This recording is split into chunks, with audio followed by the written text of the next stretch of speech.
ഈ വിളി സ്വർഗീയമാണ്. സ്വർഗീയമായതിന് വേണ്ടി ദൈവം നമ്മളെ വിളിച്ചു. ഇത് മാനുഷികമല്ല. മനുഷ്യൻ്റെ ഈ കണ്ണുകൊണ്ട് കാണുന്ന ഈ ദൃശ്യമായ മേഖലകളുടെ ജ്ഞാനത്തിന് ഒത്തവണ്ണമല്ല. നമ്മൾ വാസ്തവത്തിൽ തിരുവചന പ്രകാരം നമ്മൾ എന്തെല്ലാം ഗ്രഹിച്ചുവോ അതിനേക്കാൾ എത്രയോ അപ്പുറമാണ് യാഥാർത്ഥ്യങ്ങൾ, അല്ലേ? നമ്മൾ എത്ര ഗ്രഹിച്ചാലും ഇതെല്ലാം അംശമായതാണ്. പൂർണ്ണമായി ഇത് വെളിപ്പെടാൻ പോകുന്നതേ ഉള്ളൂ. നമ്മളെ രക്ഷയ്ക്ക് ജ്ഞാനിയാക്കി തീർക്കുന്ന ദൈവിക പദ്ധതി, സ്വർഗീയമായതിൻ്റെ സാക്ഷാത്കാരത്തിന് വേണ്ടി ഏകജാതൻ്റെ പുത്രനെ ഭൂമിയിലേക്ക് അയച്ച് അവൻ്റെ വിശുദ്ധ രക്തം ചൊരുകി ആ രക്തത്തിൽ വിശ്വാസം അർപ്പിക്കുന്നവർക്ക് ശുദ്ധീകരണം നൽകിയിട്ട് നീതിമാനായ ദൈവം നമ്മളെ സ്വർഗീയന്മാരാക്കുവാനായിട്ട് ഭയങ്കര കോളിങ്. ഈ വിളി ഭയങ്കരമാണ് പ്രിയ സഹോദരങ്ങളെ. നമ്മുടെ വീട്ടുകാർക്കും നമ്മുടെ ചാർച്ചക്കാർക്കും നമ്മുടെ സ്നേഹിതർക്കോ കൂടെ പറയുന്നവർക്കൊന്നും ഈ കാര്യം അറിയത്തില്ല. നിങ്ങളെക്കുറിച്ച് ഓരോരുത്തരെക്കുറിച്ച് ദൈവം നിർണയിച്ചിരിക്കുന്ന വിളി എவ்விதമാണെന്ന് ഇപ്പോൾ നമുക്ക് മനസ്സിലാക്കാൻ പറ്റില്ല. ഒരിക്കൽ നമ്മുടെ ഈ ജഡം വിട്ട് ആത്മാവ് മാറുന്ന ഒരു കാലഘട്ടം വരും. ഈ മർത്യമായത് അമർത്യതയെ പുലുകുന്ന ഒരു കാലഘട്ടം വരും. ഈ മൺമയമായത് വിൺമയമായി മാറുന്ന ഒരു കാലഘട്ടം വരും. അന്ന് നമുക്കത് മനസ്സിലാക്കുവാൻ കഴിയും. ഈ ഭൂമിയിൽ ദൈവരാജ്യത്തിന് വേണ്ടി നാം ചിലവഴിച്ച ഓരോ സെക്കൻഡും എത്രയധികം നിർണായകവും എത്രയധികം ഉത്കൃഷ്ടവും സനാതനവും പവിത്രവുമായിരുന്നുവെന്ന് നമുക്ക് മനസ്സിലാക്കാൻ കഴിയുമുള്ളവരെ. അത് ഇന്ന് കാണുന്നത് പോലെയല്ല. ഈ ലോകത്തിന് നമ്മെ മനസ്സിലാക്കത്തില്ല. നമ്മുടെ വീട്ടുകാർക്ക് നമ്മളെ മനസ്സിലാകത്തില്ല. നമ്മൾ എത്ര മാന്യമായിട്ട് നടന്നാലും അടിപിടി ഉണ്ടാക്കാതെ അക്രമം ഉണ്ടാക്കാതെ നടന്നാലും നമ്മൾ എല്ലാ കുറ്റവും നമ്മുടെ തലമേലായിരിക്കും. നമ്മുടെ സഹോദരങ്ങളിൽ പലരും വീണ്ടെടുക്കപ്പെടാത്തവരായി നല്ല മദ്യപാനകരായിട്ടുണ്ടെങ്കിലും വീട്ടിൽ എന്തെങ്കിലും പ്രശ്നം ഉണ്ടായാൽ അവരോട് ആർക്കും ഒരു പ്രശ്നമില്ല. സ്വസ്ഥമായും സൗര്യമായും ദൈവത്തിൻ്റെ പാദപീഠ മുഴങ്കാലുകളെ മടക്കി ദൈവരാജ്യത്തിൻ്റെ മഹിമ വെളിപ്പെടുവാൻ തക്കവണ്ണം വില്ല കൊടുത്ത് ക്ലേശം കഷ്ടങ്ങൾ അനുഭവിച്ച് മുൻപോട്ട് പോകുന്ന ഒരു ദൈവപായതിൽ നോക്കി ലോകം ഇങ്ങനെ നോക്കി നിൽക്കാം. അവർ എന്നെ പകച്ചുവെങ്കിൽ നിങ്ങളെയും പകയ്ക്കും, എന്നെ ഉപദ്രവിച്ചുവെങ്കിൽ നിങ്ങളെയും ഉപദ്രവിച്ച്. ദൈവരാജ്യത്തിൻ്റെ തലം ആത്മാവിൽ ദർശിപ്പാൻ പരിശുദ്ധാത്മാവ് നമ്മളെല്ലാവരെയും സഹായിക്കുമാറാകട്ടെ. രണ്ട് വ്യവസ്ഥകളാണ്. ഒന്ന് ദൈവരാജ്യം, രണ്ട് ലോകരാജ്യം. ഈ രണ്ട് വ്യവസ്ഥകൾ തമ്മിലുള്ള ഉഗ്രമായ പോരാട്ടത്തിൻ്റെ ഇടയിലാണ് പരിശുദ്ധാത്മാവിൻ്റെ സഹായത്താൽ ഒരു വിശുദ്ധൻ ഈ ഭൂമിയിൽ നിൽക്കുന്നത്. മറ്റൊരു രാജ്യത്തിൻ്റെ പ്രമാണമാണ് ഈ പ്രമാണം. വേറൊരു രാജ്യത്തിൽ ജീവിക്കുവാനുള്ള നിയമാവലിയാണ് ഇതിനകത്ത് രേഖപ്പെടുത്തിയിരിക്കുന്നത്. ഈ താൽക്കാലികമായ ഇടത്താവളമായ 60, 70, 80 വർഷത്തെ ഈ പീരീഡിൽ ഇത് നമ്മൾ എന്ത് ചെയ്യണം? പരിശുദ്ധാത്മാവിൻ്റെ സഹായത്താൽ ഹൃദയത്തിൽ എഴുതണം. തലയിൽ എഴുതിയാൽ പ്രയോജനമില്ല. ചില സന്ദർഭങ്ങളിൽ നമ്മൾ സുഖമില്ലാതൊക്കെ ഇരിക്കുമ്പോഴൊക്കെ അല്ലെങ്കിൽ ദൈവാസന്മാർ ഒന്ന് പ്രാർത്ഥിക്കാനോ വചനം പറയുവാനോ തയ്യാറായാൽ നമുക്കത്ര സന്തോഷമുണ്ടാകാത്ത ചില സാഹചര്യങ്ങൾ ഉണ്ടാകാറില്ലേ? ചിലപ്പോൾ ഇവരൊന്ന് പ്രാർത്ഥന നിർത്തിയിട്ടങ്ങ് പോയാൽ മതിയായിരുന്നു. പാട്ടോട് പാട്ട് അല്ലേ, വചനം പറച്ചിലോട് പറച്ചിൽ, ഇതൊക്കെ എത്ര കേട്ടതാണ്. ഒരു അസ്വസ്ഥത. എന്താ കാര്യം എന്നറിയാമോ? ഒരു വചനം പോലും നിൻ്റെ ഹൃദയത്തിൽ എഴുതിയിട്ടില്ല. തലയിൽ ഉണ്ട്, പക്ഷെ കഷ്ടകാലത്ത് ഈ വചനം നിനക്ക് തുണ നിൽക്കണമെങ്കിൽ ഈ വചനം നിൻ്റെ ഹൃദയത്തിൽ എഴുതണം. മത്തായി സുവിശേഷം 13-ാം അധ്യായം 14-ാമത്തെ വാക്യം. വേഗത്തിൽ ചില വാക്യങ്ങൾ നമുക്ക് വായിക്കാം. അവൻ്റെ പുണ്യനാമം വാഴ്ത്തപ്പെടുമാറാകട്ടെ. മത്തായി 13:14. നിങ്ങൾ ചെവിയാൽ കേൾക്കും, ഗ്രഹിക്കയില്ലതാനും, കണ്ണാൽ കാണും, ദർശിക്കയില്ലതാനും. മതി. ദൈവത്തിന് മഹത്വം. സ്വർഗ്ഗപിതാവേ, ഞങ്ങൾ അവിടുത്തെ ശെഖേനയുടെ കീഴിലായിരിക്കുന്നു. ഈ ആരാധനാലയത്തെ കർത്താവിൻ്റെ കരത്തിലേക്ക് ഏൽപ്പിക്കുന്നു. ഇന്ന് രാത്രി കൂട്ടി വരുത്ത എല്ലാ പ്രിയപ്പെട്ടവർക്കായി സ്തോത്രം. മക്കളെ കർത്താവ് നിറച്ചാട്ടെ, ശക്തീകരിച്ചാട്ടെ, അവിടുത്തെ ബലം പകർന്നാട്ടെ. സ്നേഹസ്വരൂപനായ ദൈവത്തിൻ്റെ മഹിമ ദർശിപ്പാൻ സ്വർഗീയ പിതാവ് എല്ലാവരെയും സഹായിക്കും. ആത്മാവ് ഞങ്ങളോട് സംസാരിക്കും. യേശുവിൻ്റെ നാമത്തിൽ ആമേൻ. ഹല്ലേലൂയ. രക്തത്താൽ നിങ്ങൾ ചെവിയാൽ കേൾക്കും. വളരെ ഗൗരവത്തോടുകൂടെ അല്പനിമിഷം നമുക്കായിരിക്കാം. നിങ്ങൾ ചെവിയാൽ കേൾക്കും, ഗ്രഹിക്കയില്ലതാനും, കണ്ണാൽ കാണും, ദർശിക്കയില്ലതാനും. ഞാൻ പ്രഥമമായി ഓർപ്പിച്ചു, ക്രിസ്തു ഒരു മർമ്മമാണ്. അത് ദർശിപ്പിക്കുകയും ഗ്രഹിപ്പിക്കുകയും ചെയ്യേണ്ടത് ദൈവത്തിൻ്റെ പരിശുദ്ധാത്മാവാണ്. രണ്ട് പ്രധാനപ്പെട്ട കാര്യം: ഒന്ന് ദർശിക്കുക, രണ്ട് ഗ്രഹിക്കുക. പ്രാർത്ഥനയോടെ വചനമായി മുമ്പോട്ട് നമുക്ക് വീണ്ടും പോകാം. ലൂക്കോസ് സുവിശേഷം 2-ാം അധ്യായം 19-ാം വാക്യത്തിൽ മറിയ ഈ വാർത്ത ഒക്കെയും ഹൃദയത്തിൽ സംഗ്രഹിച്ചു ധ്യാനിച്ചു കൊണ്ടിരുന്നു. ആട്ടിടയന്മാരിലൂടെയും ദൂതന്മാരിലൂടെയും കേൾപ്പിക്കപ്പെട്ട വാഗ്ദത്ത വചനം ഹൃദയത്തിൽ സംഗ്രഹിച്ചു ധ്യാനിച്ചു കൊണ്ടിരുന്നു. കർത്താവിനോട് കൂടെയുള്ള ഒരു യാത്രയാണ് നമ്മുടെ ഈ യാത്ര. ദൈവത്തോട് കൂടെയുള്ള ഒരു യാത്ര. വീണ്ടെടുക്കപ്പെട്ട് കർത്താവിനോട് ചേർന്ന് കഴിഞ്ഞാൽ കർത്താവിനോട് കൂടി ചേർന്നുള്ള ഒരു സ്വർഗീയമായ യാത്രയിലാണ് നമ്മളെല്ലാവരും ആയിരിക്കുന്നത്. ഈ യാത്രയിൽ നാം ദൈവശബ്ദം കേൾക്കണം. ദൈവശബ്ദം കേട്ടുകൊണ്ട് യാത്ര ചെയ്യുന്ന ഒരു ദൈവ പൈതലിൻ്റെ ജീവിതം ഈ ഭൂമിയിൽ ഉന്നതമായിരിക്കും. ലോകദൃഷ്ടിയിൽ അവനെക്കൊണ്ട് ലോകത്തിന് അവനെക്കൊണ്ടൊരു പ്രയോജനം ഉണ്ടാകത്തില്ല. പക്ഷെ ദൈവരാജ്യത്തെ അവൻ ഉജ്ജ്വലമായ ഫലം പുറപ്പെടുവിച്ചു കൊണ്ടിരിക്കും. ഹല്ലേലൂയ. നമ്മുടെ ഈ കണ്ണുകൾ കൊണ്ട് കാണുന്ന ദൃശ്യമായ മേഖലയിൽ ആമേൻ അല്ല യാഥാർത്ഥ്യം കിടക്കുന്നത്. ഇത് അദൃശ്യമായ മേഖലയിലാണ്. ഹല്ലേലൂയ. കാണുന്നത് താൽക്കാലികം അല്ലേ? കാണുന്നത് താൽക്കാലികം, കാണാത്തത് നിത്യം. ഹല്ലേലൂയ. കാണാത്തതാണ് ആത്മീകം, അത് അദൃശ്യമാണ്, അത് നിത്യമാണ്. അത് ഈ കണ്ണുകൾ കൊണ്ട് കണ്ടെത്തുവാൻ കഴിയുന്നതല്ല, ഈ കാതുകൾ കൊണ്ട് ആ ശബ്ദം കേൾക്കുവാനും കഴിയുന്നതല്ല. അതിന് നമ്മുടെ ഹൃദയദൃഷ്ടി പ്രകാശിപ്പിക്കേണ്ടതായിട്ടുണ്ട്. ആ വിളിയാലുള്ള ആശ എന്തെന്ന് ഉറപ്പാക്കണമെങ്കിൽ ആ ദൈവശബ്ദം നാം കേൾക്കേണ്ടതിന് അവനോട് കൂടെ നാം യാത്ര ചെയ്യണം. ഹല്ലേലൂയ. അപ്പോൾ ദൈവശബ്ദം കേൾക്കുമ്പോൾ അത് ദൈവശബ്ദമായി നമുക്ക് മനസ്സിലാക്കുവാൻ കഴിയുന്നില്ല എങ്കിലോ, കർത്താവ് ശമൂവേലിനെ വിളിച്ചു. ശമൂവേലേ, ശമൂവേലേ, അടിയൻ ഇതാ എന്ന് പറഞ്ഞു. ദൈവശബ്ദം കേട്ടു. യഹോവ ശമൂവേലിനെ വിളിച്ചു. ശമൂവേൽ പറഞ്ഞു അടിയൻ ഇതാ എന്ന് പറഞ്ഞിട്ട് പുള്ളി എഴുന്നിട്ട് എങ്ങോട്ടാണ് പോയത്? ഏലിയുടെ അടുക്കിലേക്ക്. യഹോവ ശമൂവേലിനെ വിളിച്ചു. ശമൂവേൽ വിളി കേട്ടു. ശമൂവേൽ എഴുന്നിട്ട് പോയത് ഏലിയുടെ ദർശനം നഷ്ടപ്പെട്ടുകൊണ്ടിരിക്കുന്നവൻ്റെ അരികിലേക്ക്. ദൈവസഭയുടെ ആത്മീക ദർശനങ്ങളെ ടിസ്റ്റ് ചെയ്യിപ്പിക്കേണ്ടതിന് നൂതന തന്ത്രങ്ങളുമായി പിന്തുടരുന്ന ഇരുളിൻ്റെ വാഴ്ചകളെ ആത്മാവ് ദർശിപ്പിക്കുവാനായിട്ടിടയായി.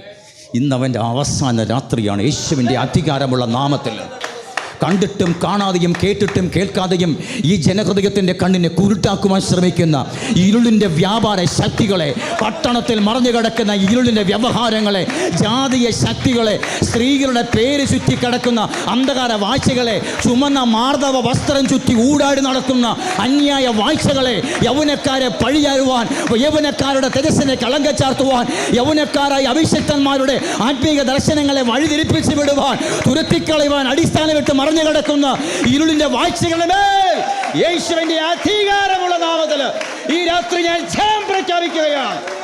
രക്തം, വചനം, ജയം. നമുക്കറിയാം എപ്പോഴും ഒരു ശേഷിപ്പ് കർത്താവ് വച്ചിട്ടുണ്ട്. ഒരു ശേഷിപ്പിലൂടെ കർത്താവ് തന്റെ ദൗത്യം പൂർത്തീകരിക്കും. ഈ രാത്രി ദൈവശബ്ദം കേൾക്കുമ്പോൾ ദൈവശബ്ദമായിട്ട് നമുക്കത് മനസ്സിലാക്കുവാനായിട്ട് നമ്മുടെ ഹൃദയദൃഷ്ടി തുറക്കേണ്ടത് ആവശ്യമാണ്. മറിയ എന്ത് ചെയ്തു? ഈ വചനം ഹൃദയത്തിൽ സംഗ്രഹിച്ച് ധ്യാനിച്ചു കൊണ്ടിരുന്നു. കേട്ട വചനത്തിൻ്റെ നിവൃത്തീകരണത്തിന് വേണ്ടി ആത്മാവ് നമ്മോട് സംസാരിക്കുന്ന ഓരോ വചനങ്ങൾ നിങ്ങൾ ഹൃദയത്തിൽ സംഗ്രഹിച്ചിട്ട് ധ്യാനിച്ചു കൊണ്ടിരിക്കണം. ഹല്ലേലൂയ. രക്തത്താൽസ്യം. ഉൽപ്പത്തി പുസ്തകത്തിലേക്ക് വരുമ്പോൾ 37-ാം അധ്യായം 11-ാമത്തെ വാക്യത്തിൽ യാക്കോബിൻ്റെ ചില കാര്യങ്ങൾ അവിടെ കാണുവാനായിട്ട് കഴിയും. 37:11 അവൻ്റെ സഹോദരന്മാർക്ക് അവനോട് അസൂയ തോന്നി. അപ്പനോ, ആരെക്കുറിച്ചാണ് ഈ കാര്യം? യോസേപ്പിനെ കുറിച്ചാണ് ഈ കാര്യം. അപ്പനോ ഈ വാക്ക് ഹൃദയത്തിൽ സംഗ്രഹിച്ചു കൊണ്ടിരുന്നു. ആത്മാവ് നമുക്ക് നൽകുന്ന വചനങ്ങളെ നല്ല നിലമായ ഹൃദയത്തിൽ സംഗ്രഹിച്ച് കാത്തിരിക്കുന്നവൻ്റെ കണ്ണുകൾ മങ്ങുകയില്ല. അവൻ്റെ കണ്ണുകൾ മങ്ങുവാൻ തുടങ്ങിയാലും യോസേപ്പിൻ്റെ രക്തം കണ്ടപ്പോൾ യാക്കോബിന് ചൈതന്യം വന്നു എന്ന് കാണുന്നു.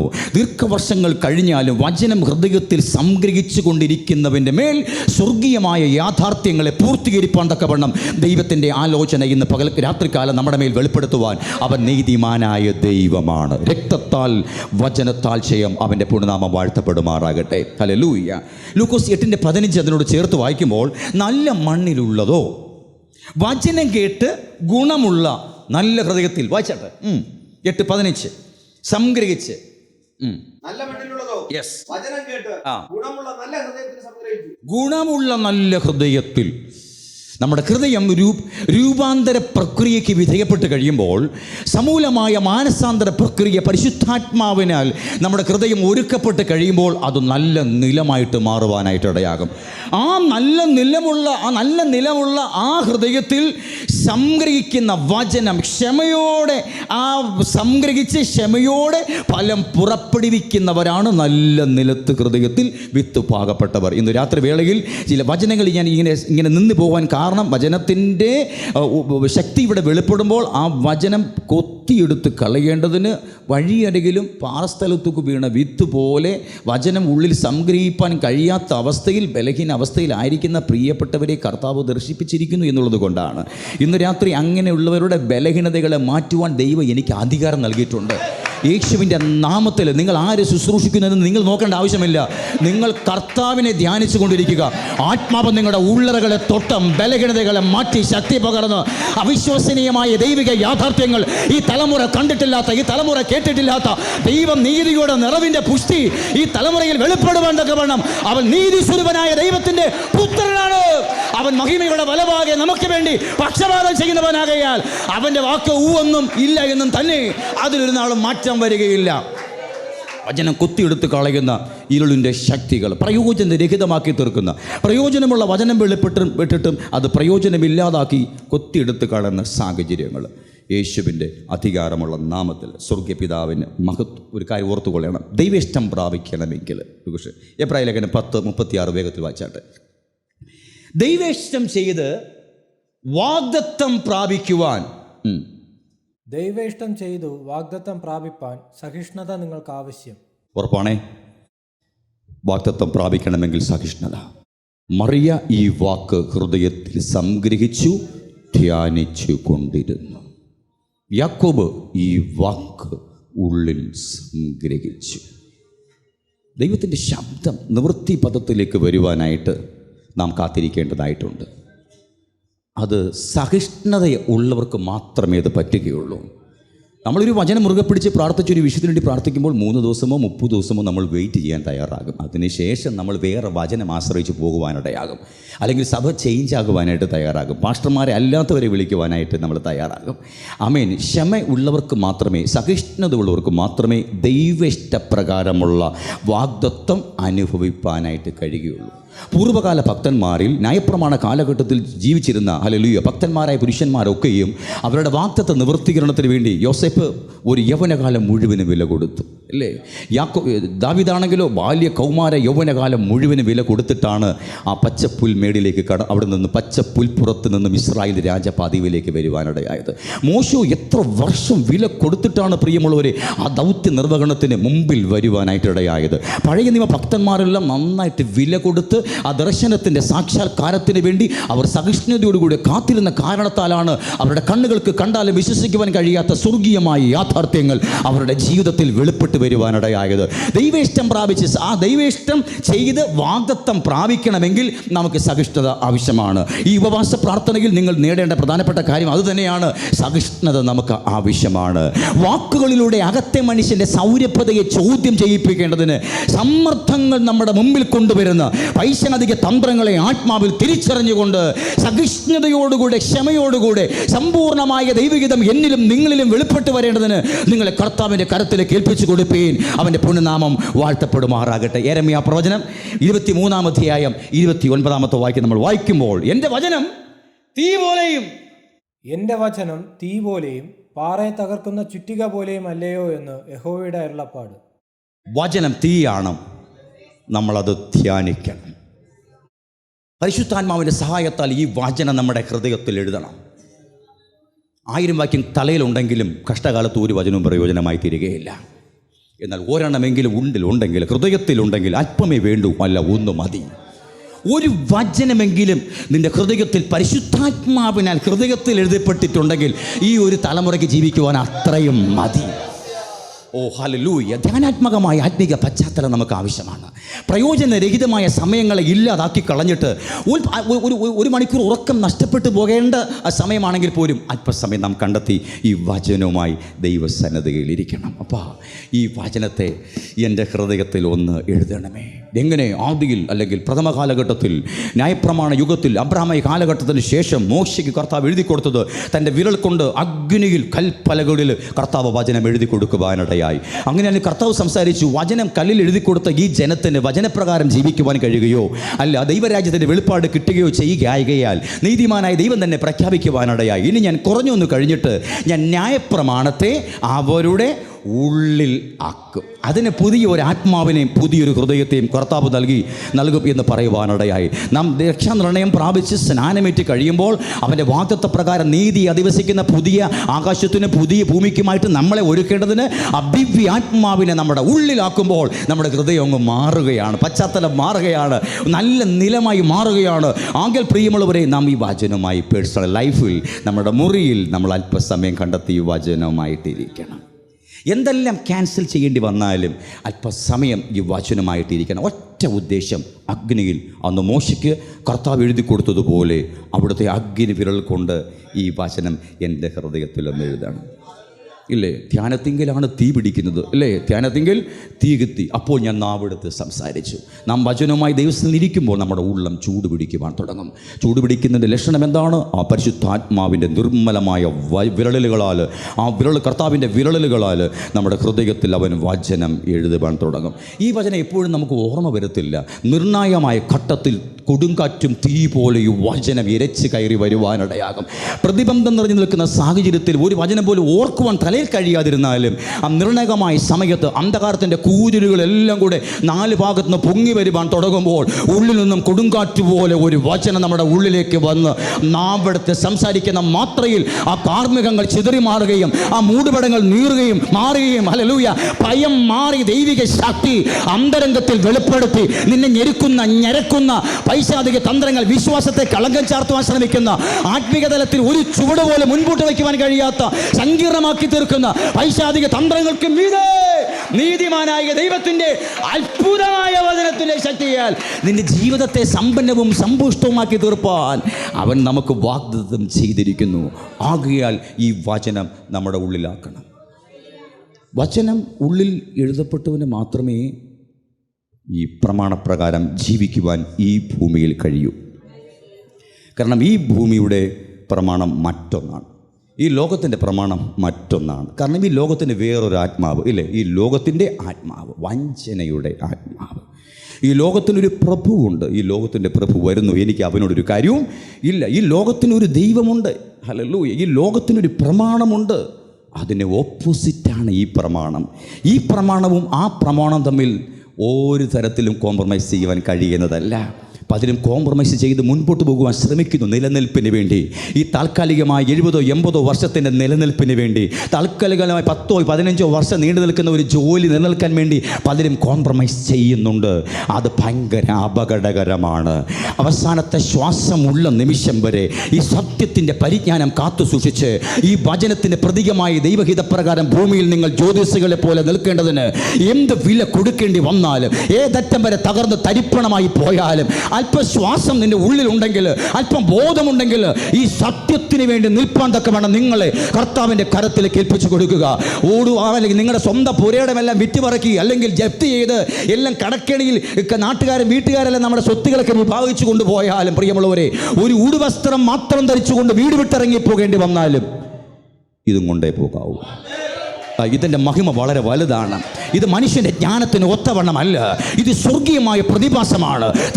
തലമുറയായി സംഗീതമായിരിക്കുന്ന സർവശക്തനായ ദൈവത്തിൻ്റെ നിർമ്മലമായ പ്രവൃത്തിയാണ് ഇതിനകത്ത് മറഞ്ഞിരിക്കുന്നത്. അതുകൊണ്ട് നമ്മൾ ഈ കണ്ണുകൊണ്ട് കണ്ടതും കാതുകൊണ്ട് കേട്ടതുമല്ല, ഇനിയും അപ്പുറമായത് നാം ഇനിയും ദർശിക്കുവാനും കേൾക്കുവാനുമായിട്ട് പോകുകയാണ്. അവൻ്റെ പുണ്യനാമം വാഴ്ത്തപ്പെടുമാറാകട്ടെ. റോമർ 8:2 ജീവന്റെ ആത്മാവിൻ്റെ പ്രമാണം. ജീവന്റെ ആത്മാവിന്റെ പ്രമാണം എനിക്ക് പാപത്തിൻ്റെയും മരണത്തിൻ്റെയും പ്രമാണത്തിൽ നിന്ന് ക്രിസ്തയേശുവിൽ സ്വാതന്ത്ര്യം വരുത്തിയിരിക്കുന്നു. ഈ വചനം എനിക്ക് ജീവന്റെ ആത്മാവിൻ്റെ പ്രമാണമായിട്ട് മാറുന്നത് എങ്ങനെ? ഈ വചനം എൻ്റെ തലയിലിരിക്കുകയാണെങ്കിൽ ഇത് ജീവൻ്റെ ആത്മാവിൻ്റെ പ്രമാണമായിട്ട് മാറുകയില്ല, അക്ഷരമായിട്ട് മാറും. നമ്മൾ ബയോളജിയും സയൻസൊക്കെ പഠിക്കുന്ന ആ ഒരു മേഖലയുണ്ടല്ലോ, ഇക്വേഷനൊക്കെ കാണാതെ പഠിക്കുന്ന ഒരു മേഖലയുണ്ടല്ലോ, ആ മേഖലയിലായിരിക്കും ഇത് പോയി നിൽക്കുന്നത്. അക്ഷരമായി ഈ വചനം നമ്മിൽ അവശേഷിച്ചാൽ അവസാനം ഈ അക്ഷരം നമ്മളെ കൊല്ലും. ജീവിപ്പിക്കുന്നത് ആത്മാവാകുന്നു, മാംസം ഒന്നിനും ഉപകരിക്കുന്നില്ല. അങ്ങനെയെങ്കിൽ ഈ വചനം അക്ഷരത്തിൻ്റെ മേഖലകളെ വിട്ട് ജീവൻ്റെ ആത്മാവിൻ്റെ പ്രമാണമായിട്ട് മാറണം. ഇത് ജീവൻ്റെ ആത്മാവിൻ്റെ പ്രമാണമായിട്ട് മാറുന്നത് എങ്ങനെയാണ്? ഞാൻ അല്പം മുമ്പേ പറഞ്ഞു. ഈ വചനം, ഈ അക്ഷരവുമായിട്ട് നമ്മൾ ദൈവത്തിൻ്റെ സന്നിധിയിൽ ഇരിക്കുമ്പോൾ സ്വർഗത്തിൽ സ്ഥിരമായിരിക്കുന്ന ആ നിർമ്മലമായ ഒറിജിനൽ വചനം, സ്വർഗത്തിലെ പരിശുദ്ധാത്മാവ് നമ്മുടെ ഉള്ളിൽ കൊണ്ടെഴുതുവാനിടയാകും. ഇതിൻ്റെ കോപ്പിയല്ല ഇവിടെ എഴുതുന്നത്, ഇതിൻ്റെ ഒറിജിനൽ സ്വർഗത്തായിരിക്കും. സ്വർഗത്തിൽ നിന്ന് കർത്താവേ നിൻ്റെ വചനം സ്വർഗത്തിൽ എന്നേക്കും സ്ഥിരമായിരിക്കുന്നു. ആ സ്വർഗത്തിൽ സ്ഥിരമായിരിക്കുന്ന ആ വചനം, ദൈവത്തിൻ്റെ ആത്മാവ് സ്വർഗത്തിൽ നിന്നും ഇറങ്ങി വന്ന് നമ്മുടെ ഹൃദയത്തിൽ എഴുതുമ്പോഴാണ് ഈ വചനം എനിക്ക് ജീവൻ്റെ ആത്മാവിൻ്റെ പ്രമാണമായിട്ട് മാറും. ഈ വചനം ജീവൻ്റെ ആത്മാവിൻ്റെ പ്രമാണമായിട്ട് മാറിയെങ്കിൽ മാത്രമേ പാപത്തിൻ്റെയും മരണത്തിൻ്റെയും പ്രമാണത്തിൽ നിന്ന് നമുക്ക് സ്വാതന്ത്ര്യം ലഭിക്കും. നിങ്ങൾക്കിത് ജീവൻ്റെ ആത്മാവിൻ്റെ പ്രമാണമായി മാറിയോ എന്ന് ചിന്തിക്കുക, അറിയുവാൻ ടെസ്റ്റ് ചെയ്യാൻ ഒറ്റ വഴിയുണ്ട്, ഒരു നല്ല ടെസ്റ്റ്. ദുഷ്കരമായ ശാരീരികമായ രോഗബന്ധനങ്ങളോ പ്രയാസങ്ങളോ നേരിടുമ്പോൾ ഒരു മരണഭീതി നമ്മുടെ മനസ്സിലേക്ക് വരികയാണെങ്കിൽ വചനം ഉള്ളിൽ എഴുതിയിട്ടില്ല. ഇത് വളരെ ഗൗരവമുള്ളൊരു മേഖലയാണ്. മരണഭീതി നിങ്ങൾക്കുണ്ടാകുന്നു എങ്കിൽ മരണത്തിൻ്റെ പ്രമാണത്തിൽ നിന്ന് സ്വാതന്ത്ര്യം പ്രാപിച്ചിട്ടില്ല. വീണ്ടും വീണ്ടും തെറ്റിലേക്ക് അകപ്പെടുകയാണെങ്കിൽ, പാപത്തോട് പാപം കൂട്ടിച്ചേർക്കുന്ന അളവിൽ നമ്മുടെ ജീവിതം ക്രമീകരിക്കാൻ കഴിയാത്ത ഒരു സാഹചര്യമാണെങ്കിൽ പാപത്തിൻ്റെ പ്രമാണത്തിൽ നിന്ന് നാം സ്വാതന്ത്ര്യം പ്രാപിച്ചിട്ടില്ല. അതിന് ഈ വചനം ജീവൻ്റെ ആത്മാവായി നമ്മുടെ ഹൃദയത്തിൽ എഴുതണം. വാഴ്ത്തപ്പെട്ട കർത്താവ് സമസ്തത്തിൽ നമുക്ക് മാതൃക കാണിച്ചു നൽകിയ ശുശ്രൂഷ അനന്തരം രാത്രി യാമങ്ങളിൽ മലമുകളിൽ ശിഷ്യന്മാരുമായി എല്ലാം മാറി കല്ലേറ് ദൂരം മാറി നിന്നുകൊണ്ട് മാറി ദൈവത്തിൻ്റെ സന്നിധിയിൽ പിതാവായ ദൈവമായുള്ളൊരു കൂട്ടായ്മ, നിർമ്മലമായ ഒരു ഫെലോഷിപ്പ്. ഹല്ലേലൂയ. നമ്മുടെ കൂട്ടായ്മയോ ആരുമായിട്ടാണ്? പിതാവോടും എൻ്റെ പുത്രനായ യേശു ക്രിസ്തുവിനോടും പിതാവോടും ചേർന്നുള്ളൊരു കൂട്ടായ്മ നമ്മുടെ ഭവനത്തിൻ്റെ ഏകാന്തതയിൽ നാം ഒരുക്കിയെടുക്കണം.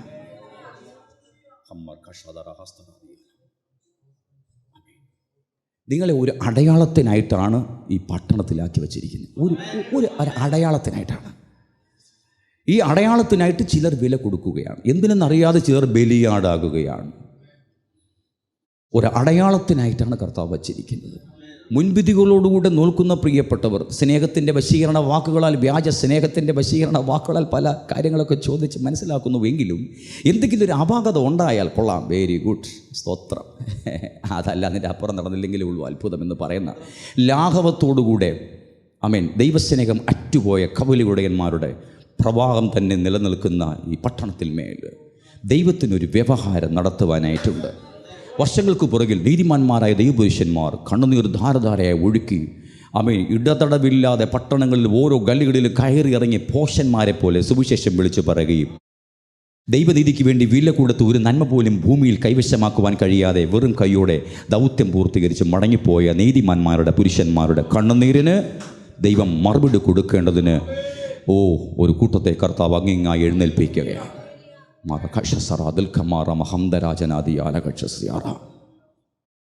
ആരെല്ലാം എന്തെല്ലാം പറഞ്ഞാലും ദൈവത്തിന് ഈ പട്ടണത്തോടൊരു സ്നേഹമുണ്ട്. ആമേൻ. അല്ലേ?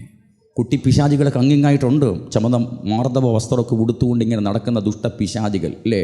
യൗവനക്കാരുടെ രക്തം കുടിക്കുവാനായിട്ട് വഴിയിലും തിരിവിലും അവിടെ ഇവിടെ എല്ലാം മറഞ്ഞു കിടക്കുന്ന ദുഷ്ടശക്തികളൊക്കെ ഉണ്ട്, അല്ലേ? നമ്മുടെ തലമുറയൊക്കെ പലരും അവന് നോട്ടിടാൻ കാര്യം വീണ്ടെടുക്കപ്പെട്ടവൻ്റെ രക്തം കുടിക്കാൻ എന്തൊരു ഇഷ്ടമാണെന്ന് അറിയാം. തോടാൻ പറ്റില്ല. വീണ്ടെടുക്കപ്പെട്ടവൻ്റെ രക്തം കുടിക്കാൻ പിശാചിന് ദാഹമുണ്ട്, തോടാൻ പറ്റില്ല. ക്രിസ്തുവിൻ്റെ രക്തമാണ് ഈ ശിരകളിൽ ഒഴുകുന്നത്. ആത്മരക്ഷകനായ നീതിമാനായ ദൈവം മനുഷ്യകുലം ഉളവാകുന്നതിന് മുൻപേ സനാതനനായ ദൈവം തന്റെ നിത്യജ്ഞാനത്തിൽ തിരുഹൃദയത്തിൽ നിന്ന് പുറപ്പെടുവിച്ച ആ ദൈവശക്തിയുടെ അത്യന്തമായ വചനത്താൽ അടിസ്ഥാനപ്പെട്ടിരിക്കുന്ന അവന്റെ വാക്കെന്താണ്? ഞാൻ സിയോനിൽ ഒരു മൂലക്കല്ലിടുന്നു, അവനിൽ വിശ്വസിക്കുന്ന ഒരുവനും ലജ്ജിച്ചു പോകയില്ല. ദൈവത്തിൻ്റെ പ്രമാണമാണത്. ആ ക്രിസ്തുവിൽ വിശ്വസിക്കുന്ന ലജ്ജിച്ചു പോകുകയില്ല. പിന്നെ അവൻ്റെ രക്തം കുടിക്കാൻ വേണ്ടി മറ്റോ ഇങ്ങനെ ഊടാടി നടക്കുന്നത്. ലോകം ഉള്ളിലുണ്ടെങ്കിൽ ചിലപ്പോൾ രക്തം കൊടുക്കേണ്ടി വരും. മര്യാദയ്ക്ക് മാനസാന്തരപ്പെട്ട് ഇനി അവശേഷിക്കുന്ന ലോകത്തെ നാം പുറത്താക്കണം. വലിയ ശക്തിയാണ് ഈ ലോകം. ലോകം ജഡം, പിശാചാണ് വലിയ ശക്തി. ലോകം അത് ഭയങ്കര സാധനമാണ്. ഈ ലോകം നമ്മുടെ ഉള്ളിലായിപ്പോയാൽ സകല ആദാമ്യ പ്രകൃതം നമ്മിൽ വെളിപ്പെടുവാനായിട്ടിടയാകും. ആ ദിവ്യ സ്വഭാവങ്ങൾ നമ്മിൽ വെളിപ്പെട്ട് വരണമെങ്കിൽ ഉയരത്തിലെ ജ്ഞാനം നമുക്ക് ആവശ്യമാണ്. ഇനിയും നമ്മിൽ ഉള്ളിൽ അവശേഷിക്കുന്ന ലോകത്തെ ആട്ടി പുറത്താക്കി നിർമ്മലവും പവിത്രവും നിത്യവുമായ വചനത്തിൻ്റെ ശക്തിയാൽ തന്നെ പരിശുദ്ധാത്മാവിനാൽ ആ നീതി വെളിപ്പെടുത്തുവാൻ നിങ്ങളെ ഹൃദയംഗമായി കർത്താവിൻ്റെ കരങ്ങളിൽ സമർപ്പിച്ച് ഏൽപ്പിച്ചു കൊടുത്തുകൊള്ളുവീൻ. ഹല്ലേലൂയ! രക്തത്താൽ വചനത്താൽ ജയം. അപ്പോൾ ജീവന്റെ ആത്മാവിൻ്റെ പ്രമാണമായി ഈ വചനം നമുക്ക് മാറണം, അല്ലെങ്കിൽ നമുക്ക് പ്രയോജനമില്ല. ഹല്ലേലൂയ! ഇത് അദൃശ്യമാണ്. ജീവന്റെ ആത്മാവിൻ്റെ പ്രമാണം എന്ന് പറയുമ്പോൾ നമുക്ക് മനുഷ്യനെ കണ്ടുകൊണ്ട് കാണാൻ കഴിയാത്തതാണല്ലോ. ഇത് അദൃശ്യമാണ്. ഞങ്ങളുടെ കൊട്ടാരക്കരയിലുള്ള ആർ ബാലകൃഷ്ണ പിള്ള എന്ന് പറഞ്ഞ അദ്ദേഹത്തിന് 4 സുവിശേഷങ്ങൾ കാണാപ്പാടമാണ്. അദ്ദേഹത്തിൻ്റെ വല്യമ്മച്ചി വിശ്വാസത്തിലേക്ക് വന്ന ഒരു പുള്ളിക്കാരിയായിരുന്നു. അവർ കുഞ്ഞു പ്രായത്തിൽ ഈ അദ്ദേഹത്തെ അമ്മച്ചിയുടെ മടിയിലെത്തിക്കൊണ്ട് വചനങ്ങൾ ഇങ്ങനെ വായിക്കുകയൊക്കെ ചെയ്ത് കൊച്ചിലെ മുതലുള്ള പരിചയമുണ്ട്. സുവിശേഷം 4 കാണാതെ പഠിച്ചിട്ടും രക്ഷ അദ്ദേഹത്തിന് വെളിപ്പെട്ടിട്ടില്ല. ഇനിയും ഈ സുവിശേഷം പുതിയ നിയമം മുഴുവനും കാണാതെ പഠിച്ച ആളാണ് EMS നമ്പൂതിരിപ്പാട്. മാത്രമല്ല പ്രവചന പുസ്തകങ്ങൾ പലതും അദ്ദേഹത്തിന് നന്നായിട്ട് അറിയാം. ഒരു വാക്യം നമ്മൾ പറഞ്ഞാൽ അദ്ദേഹം പറയും ഇന്ന പുസ്തകത്തിലാണല്ലോ എന്ന് അദ്ദേഹം ഇങ്ങോട്ട് പറയും. അത്ര ബൈബിളിൽ ജ്ഞാനമുള്ള ഒരു മനുഷ്യനാണ്. പക്ഷേ ക്രിസ്തുവിനെ അദ്ദേഹത്തിന് വെളിപ്പെട്ട് കിട്ടുകയില്ല. ഈ വചനം കാണാതെ പഠിച്ചാൽ ക്രിസ്തു എന്ന മർമ്മം നമുക്ക് വെളിപ്പെട്ട് കിട്ടുകയില്ല. ഇത് ജ്ഞാനികൾക്കും വിവേകികൾക്കും മറച്ചു വെച്ചിട്ട് ദൈവം ശിശുക്കൾക്ക് വെളിപ്പെടുത്തിയല്ലോ. പ്രിയമുള്ളവരെ, നമ്മൾ എത്ര ഭാഗ്യവാന്മാരാണ്. ഈ വാഴ്ത്തപ്പെട്ട കർത്താവ് ഉയരത്തിലെ ജ്ഞാനത്താൽ അവൻ ദൈവപുത്രനാണെന്ന് പറയാൻ എന്തെങ്കിലും താമസം നമുക്കുണ്ടോ? എന്തെങ്കിലും മടിയുണ്ടോ? നമ്മുടെ കുഞ്ഞുങ്ങൾക്ക് പോലും അറിയില്ലേ? അതിൻ്റെ കാരണം എന്താണ്? നീതിമാനായ ദൈവം നാം അവനിൽ ആയിരുന്നപ്പോൾ അമ്മയുടെ ഗർഭത്തിൽ പിണ്ണാകാരമാകുന്നതിന് മുൻപേ ഓമന പേര് ചൊല്ലി വിളിച്ച നീതിമാനായ ദൈവം നമ്മെ തെരഞ്ഞെടുത്ത വഴി അത്ര വലുതാണ്.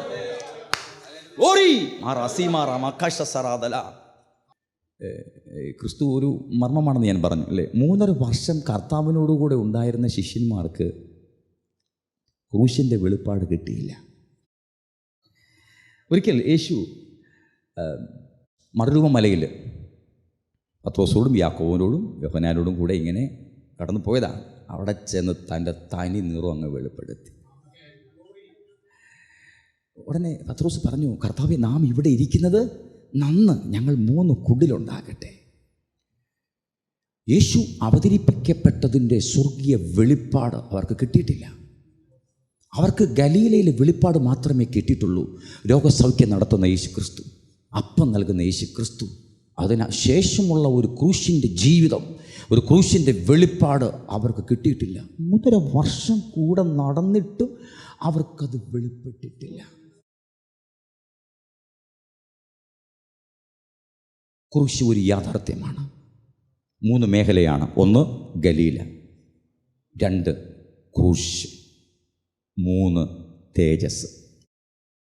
ഈ ഭൂമിയിൽ നമ്മൾ ജീവിക്കുമ്പോൾ വീണ്ടെടുക്കപ്പെട്ട ഓരോ ദൈവപൈതലിൻ്റെയും ജീവിതയാത്രയിലെ 3 പ്രധാനപ്പെട്ട മേഖല. ക്രിസ്തുവിലേക്ക് അവനെ ആനയിക്കുവാനായിട്ട് ഗലീലയിൽ രോഗസൗഖ്യം, ആഹാരം, തൃപ്തി, പുഷ്ടി. ഗലീലയിലെ ശുശ്രൂഷയാണ് ശിഷ്യന്മാർക്കെല്ലാം ഇഷ്ടം. അത്ഭുതങ്ങളും അടയാളങ്ങളും കണ്ട് അവനോട് കൂടെ ഇങ്ങനെ നടക്കുമ്പോൾ എന്തൊരു സുഖമാണ് അല്ലേ. അവർക്ക് അവിടെ നിന്ന് വിട്ടുപോകാൻ ഒരു താല്പര്യമില്ല. ക്രൂശോ അതെന്തെന്ന് മനസ്സിലാകത്തില്ല. ഗലീലയിലെ ശുശ്രൂഷ സ്വർഗീയമായ യാഥാർത്ഥ്യത്തിലേക്ക് നമ്മളെ നയിക്കാൻ വേണ്ടി മാത്രമാണ്. ഇത്രയും പുരുഷന്മാർക്ക് ആഹാരം കൊടുത്തതിൻ്റെ ലക്ഷ്യം എന്തായിരുന്നു? ആത്യന്തികമായ ഉദ്ദേശം എന്തായിരുന്നു? തൻ്റെ ശുശ്രൂഷയിലൂടെ ദൈവിക പദ്ധതി ആസ്വദിച്ചറിയുന്നവർ ക്രൂശിൻ്റെ വെളിപ്പാട് അവർക്കൊന്ന് ബോധ്യമാകുവാൻ വേണ്ടിയിട്ടാണ് കർത്താവ് ഗലീലയിലെല്ലാം ഈ കാര്യമെല്ലാം ചെയ്തത്. ഓരോ അത്ഭുതങ്ങൾ ചെയ്യുമ്പോൾ കർത്താവ് പറയാറുണ്ട്, നോക്കൂ ഇത് സംഭവിച്ചത് ആരോടും പറയൽ. കാരണം ഇത് പറഞ്ഞ് അവിടുന്ന് ഇവിടുന്നൊക്കെ ആൾക്കാർ വരാൻ തുടങ്ങിയാൽ തൻ്റെ ശുശ്രൂഷ കാലയളവ് കൊണ്ട് ക്രൂശിൻ്റെ വെളിപ്പാട് പൂർത്തീകരിക്കാൻ പറ്റാതെ പോകും അല്ലേ? അപ്പോൾ ഷോർട്ട് ടൈം കൊണ്ട് ഗലീലയിലെ ദൗത്യം പൂർത്തീകരിക്കണം. ഗലീലയിലെ ദൗത്യം പൂർത്തീകരിച്ച് കഴിഞ്ഞാൽ പിന്നെ അവിടെ ഗലീല ഇല്ല. പിന്നെ കർത്താവ് നമ്മുടെ പ്രാർത്ഥന കേൾക്കണോ, നമ്മുടെ പേഴ്സണൽ കാര്യങ്ങളൊന്നും അവിടെ ഒന്നും ഒരു കാര്യമില്ല. ഇന്നും നമ്മൾ ഞരങ്ങുന്നത് പോലെയാണെങ്കിൽ നാം ഗലീലയിലെ വെളിപ്പാട് വിട്ട് മാറിയിട്ടില്ല. ഇപ്പോഴും നിങ്ങളുടെ ആവശ്യങ്ങളും ആവലാദികളുമായി ഉപവാസത്തോടെ പ്രാർത്ഥനയോടുകൂടെ നിങ്ങൾ ഞരങ്ങുകയാണെങ്കിൽ നിങ്ങൾ ഇപ്പോഴും ഗലീലയിൽ തന്നെയാണ്. നമുക്ക് ക്രൂശിൻ്റെ വെളിപ്പാട് കിട്ടണം. അവൻ്റെ നിന്ന വഹിച്ചുകൊണ്ട് അവനോട് കൂടെ ഒരു യാത്ര, ക്രൂശിലേക്കുള്ള ഒരു യാത്ര. അപ്പോൾ ഗലീലയിലെ വെളിപ്പാട് എന്താണ്? രോഗസൗഖ്യം, അപ്പം, അത്ഭുതങ്ങൾ, അടയാളങ്ങൾ, സന്തോഷം. അത് വിട്ട് ക്രൂശിൻ്റെ നിന്ന ചുമന്ന് അവനോടുകൂടെ ക്രൂശിലേക്കുള്ള ഒരു യാത്ര. തൻ്റെ രക്തത്താൽ ജനത്തെ വിശുദ്ധീകരിക്കേണ്ടതിന് അവൻ നഗരവാതിലിൻ്റെ പുറത്തു വച്ച് കഷ്ടം സഹിച്ചു. ആകയാൽ നാം അവൻ്റെ നിന്ന ചുമന്നുകൊണ്ട് അവൻ നിൽക്കുന്നിടമായ പാളയത്തിൻ്റെ പുറത്ത് ചെല്ലുക. നമുക്ക് ഇവിടെ നിലനിൽക്കുന്ന ഒരു നഗരം ഇല്ലല്ലോ, വരുവാനുള്ളതിന് വേണ്ടി എത്ര നാം കാത്തിരിക്കുന്നത്. സ്തോത്രം. തൻ്റെ ജനത്തെ വിശുദ്ധീകരിക്കേണ്ടതിന്, ശുദ്ധീകരിക്കുക എന്നല്ല, വിശുദ്ധീകരിക്കേണ്ടതിന്, സാങ്ക്ടിഫിക്കേഷൻ. യേശുവിൻ്റെ രക്തത്താൽ നമുക്ക് വിശുദ്ധീകരണം ഈ ഭൂമിയിൽ വെച്ചുണ്ട്. ആ വിശുദ്ധീകരണം നമുക്ക് ഉണ്ടാകണമെങ്കിൽ നമ്മൾ എന്ത് ചെയ്യണം? 3 സുബോധിക്കണമെന്നല്ല അവിടെ എഴുതിയിരിക്കുന്നത്. അവൻ്റെ നിന്ന വഹിക്കണം. ഗലീലയിലെ വെളിപ്പാട് വിട്ടിട്ട് ഗലീലയിൽ നിന്ന് നമ്മൾ ക്രൂശിൻ്റെ ജീവിതം, ക്രൂശിൻ്റെ ത്യാഗവും ആ ജീവിതവും ആ സ്നേഹവും നമ്മുടെ ജീവിതമാക്കേണ്ടതിന് അവനോടുകൂടെ നിന്ന വഹിച്ചുകൊണ്ട് മുമ്പോട്ടുള്ള ഒരു യാത്ര. അത് ഭയങ്കര ഒരു യാത്രയാണ്. അത് ഈ ഭൂമിയിലുള്ള യാത്രയാണ്. അവിടെ നമുക്ക് അത്ഭുതങ്ങൾ, ഗലീലയിലെ അത്ഭുതങ്ങളൊക്കെ കഴിഞ്ഞ് മാറി. ഇനി കർത്താവ് സൗഖ്യമാക്കിയാലും അതല്ല എൻ്റെ വിഷയം. എൻ്റെ വിഷയം സ്വർഗീയമായ വെളിപ്പാടാണ്. അവൻ എനിക്ക് ആഹാരം തന്നാലും ആഹാരം തന്നില്ലെങ്കിലും കർത്താവ് പറഞ്ഞു, ഉള്ളത് കൊണ്ട് തൃപ്തരാകുവേൻ. സ്തോത്രം. ഉള്ളത് കൊണ്ട് തൃപ്തിപ്പെടാൻ തയ്യാറായാൽ ഞാൻ നിങ്ങളെ ഒരു നാളും കൈവിടുകയുമില്ല, ഉപേക്ഷിക്കുകയുമില്ല. ഉള്ളത് കൊണ്ട് തൃപ്തിപ്പെടാത്തവൻ ആ വാക്യം എത്തി നോക്കാൻ പോലും വ്യവസ്ഥയില്ല. ഉള്ളത് കൊണ്ട് ഇപ്പോൾ നിങ്ങൾക്ക് എന്തുണ്ട് അതുകൊണ്ട് നിങ്ങൾ തൃപ്തിപ്പെടുവാൻ തയ്യാറാണെങ്കിൽ കർത്താവിൻ്റെ പ്രോമിസ്, ഞാൻ നിങ്ങളെ ഒരു നാളും കൈവിടുകയില്ല, ഉപേക്ഷിക്കുകയുമില്ല. ആ വാഗ്ദത്തമാണ് ദൈവം നമുക്ക് നൽകിയിരിക്കുന്നത്. ഹല്ലേലൂയ. രക്തത്താൽ ജയം. ആ ക്രൂശിൻ്റെ വെളിപ്പാടിലേക്കുള്ള യാത്ര. അവൻ്റെ നിന്നയും വഹിച്ച്, ഓരോ ദിവസവും അവൻ്റെ നിന്ന വഹിച്ചുകൊണ്ട് നമ്മൾ പഞ്ചായത്ത് ഓഫീസിൽ ചെല്ലാതെ, രാഷ്ട്രീയക്കാരുടെ സഹായം തേടി പോകാതെ, സർക്കാരിൻ്റെ സഹായം തേടി പോകാതെ, ആ നിന്നയും വഹിച്ചുകൊണ്ട് നമ്മൾ എവിടെ എത്തണം? പാളയത്തിൻ്റെ പുറത്ത് ചെല്ലണം. പട്ടണത്തിൽ നിന്നും ഒരുവൻ പാളയത്തിൻ്റെ പുറത്തേക്ക് പോകണമെങ്കിൽ വീട്ടുകാരെ, ചാർച്ചക്കാരെ, സ്നേഹിതരെ, കൂട്ടുകാരെ മറച്ച് നമുക്ക് ആ യാത്ര ചെയ്യുവാൻ കഴിയുന്നതല്ല. നിന്നെ അറിയാവുന്ന സകലമാന പേരും നീ ചുമക്കുന്ന നിന്ന കാണും. എത്ര ഒളിക്കാൻ ശ്രമിച്ചാലും നിനക്ക് പാളയത്തിൻ്റെ പുറത്ത് അവൻ നിൽക്കുന്നത് പാളയത്തിൻ്റെ പുറത്താണ്. ഹല്ലേലൂയ. ആ നിന്നെ വഹിച്ചുകൊണ്ട് ആ പാളയത്തിൻ്റെ പുറത്ത് നിന്ന് ചെല്ലുമ്പോൾ വാഴ്ത്തപ്പെട്ട കർത്താവ് നിന്നെ നിന്നെ പിടിച്ചങ്ങോട്ട് മാറ്റി വെച്ചിട്ട് അവൻ്റെ കയ്യിൽ അവൻ്റെ സ്വപുത്രൻ്റെ രക്തം, വിശുദ്ധ രക്തം, അവൻ്റെ രക്തം നിൻ്റെ മേൽ തളിച്ചിട്ട് നിന്നെ വിശുദ്ധീകരിക്കും. ഹല്ലേലൂയ. വിശുദ്ധീകരണം ഭയങ്കരമാണ്. ഈ ഭൂമിയിൽ നിന്നെ അനുഭവിക്കാത്ത ഒരു വിശ്വാസിക്കും രക്തത്താലുള്ള വിശുദ്ധീകരണം ഉണ്ടാകുകയില്ല. അവൻ്റെ പുത്രനായ യേശുവിൻ്റെ രക്തം സകല പാപം പോക്കി നമുക്ക് പാപക്ഷമ കിട്ടും. പക്ഷേ ഇനി വിശുദ്ധീകരണം ആവശ്യമാണ്. ആ വിശുദ്ധീകരണം നമുക്ക് നടക്കണമെങ്കിൽ നാം നിന്ന് ചുമക്കാൻ തയ്യാറാകണം. എൻ്റെ പ്രിയമുള്ള സഹോദരങ്ങളെ, ദൈവഹിതമല്ലാതെ ആരും ഇവിടെ നിന്നെ അനുഭവിക്കുന്നില്ല. അവൻ്റെ രക്തം വീണിട്ടുണ്ടെങ്കിൽ, അവൻ്റെ രക്തത്താൽ നീ വിളിച്ച് വേർതിരിക്കപ്പെട്ടിട്ടുണ്ടെങ്കിൽ നീ ഈ ഭൂമിയിൽ ഒരു നിന്നെ അനുഭവിക്കുന്നുവെങ്കിൽ ദൈവഹിതം. കാരണം നിന്നെ വിശുദ്ധീകരിച്ച് അവൻ നിനക്ക് നൽകിയിരിക്കുന്ന ഒരു അവകാശമുണ്ട്. വിശുദ്ധന്മാരുടെ ഇടയിൽ നല്ലൊരു അവകാശമുണ്ട്. അളവൊന്നുമില്ല, എനിക്ക് മനോഹര ദേശത്ത് വീണിരിക്കുന്നു, അതേ നല്ലൊരു അവകാശം എനിക്ക് തന്നിരിക്കുന്നു. ആ വിശുദ്ധന്മാരുടെ ഇടയിൽ നല്ലൊരു അവകാശത്തിൽ നീ യോഗ്യത മാത്രമായി മാറേണ്ടതിന് നീ രക്തത്താൽ വിശുദ്ധീകരിക്കപ്പെടണം. അതിന് ഈ ഭൂമിയിൽ നീ നിന്ന് സഹിച്ചേ പറ്റൂ. അതുകൊണ്ടാണ് കർത്താവ് പറഞ്ഞത്, നിങ്ങൾക്ക് ഭൂമിയിൽ കഷ്ടമുണ്ടെങ്കിലും ധൈര്യപ്പെടുവിൻ, ഞാൻ ലോകത്തെ ജയിച്ചിരിക്കുന്നു. ഹല്ലേലൂയ. ഭക്തിയോടെ ജീവിക്കുവാൻ മനസ്സുള്ളവർക്ക് എല്ലാം എന്തുവാ? ഉപദ്രവം ഉണ്ടാകും. ഭക്തിയോടെ ജീവിക്കുവാൻ മനസ്സുള്ളവർക്ക്, ഭക്തിയോടെ ജീവിക്കുന്നവർക്ക് എന്നല്ല എഴുതിയിരിക്കുന്നത്. ഒന്ന് മനസ്സ് വച്ചാൽ മതി, എനിക്ക് ഇനി കർത്താവിൻ്റെ സന്നദ്ധയിൽ ഭക്തിയോടൊന്ന് ജീവിക്കണമെന്ന് നീ ഒന്ന് മനസ്സ് വച്ചാൽ മതി, ഉപദ്രവം സ്റ്റാർട്ടാകും. ആ സിസ്റ്റം നമ്മൾ മനസ്സിലാക്കണമെങ്കിൽ ഹൃദയദൃഷ്ടി തുറന്നേ പറ്റൂ. ഓ റമഹസറ, അങ്ങനെയുള്ളവർക്ക് എന്തിനെന്ന് ചോദിക്കാൻ പറ്റില്ല, അല്ലേ?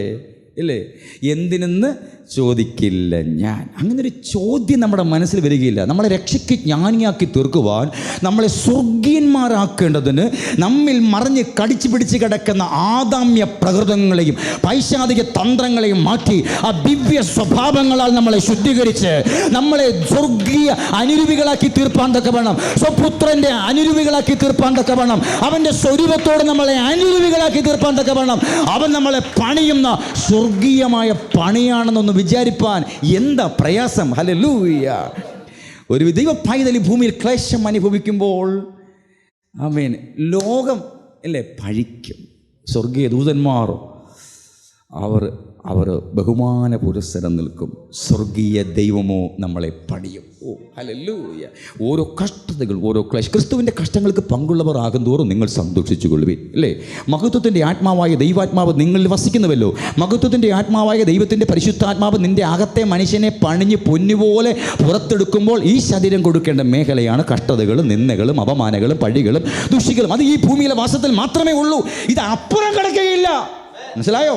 നമ്മുടെ ദേഹം തേകി ആത്മാവ് സമൂലമായ വീണ്ടെടുപ്പ് ഉണ്ടായി കഴിഞ്ഞാൽ അതിൻ്റെ അപ്പുറം ഈ ക്ലേശങ്ങൾക്കോ കഷ്ടങ്ങൾക്കോ പങ്കില്ല, എത്തപ്പെടുവാൻ കഴിയുകയില്ല. ഈ ഭൂമിയിൽ നമ്മൾ ഒരു ദിവസം നിങ്ങൾ നിന്ന് അനുഭവിച്ചിട്ടുണ്ടെങ്കിൽ അതിൻ്റെ മഹത്വം എന്താണെന്ന് നിങ്ങൾ ഇനി അറിയും. ഇപ്പം നിങ്ങൾക്ക് അറിയത്തില്ല, ഇനി നിങ്ങൾ അറിയാൻ പോകുന്നതേ ഉള്ളൂ. സ്വർഗീയമായ അത് നമുക്ക് ലഭിക്കണമെങ്കിൽ വാസ്തവത്തിൽ ഈ ക്രൂശൻ്റെ വെളിപ്പാട് ശിഷ്യന്മാർക്ക് കിട്ടിയിരുന്നില്ല, അല്ലേ?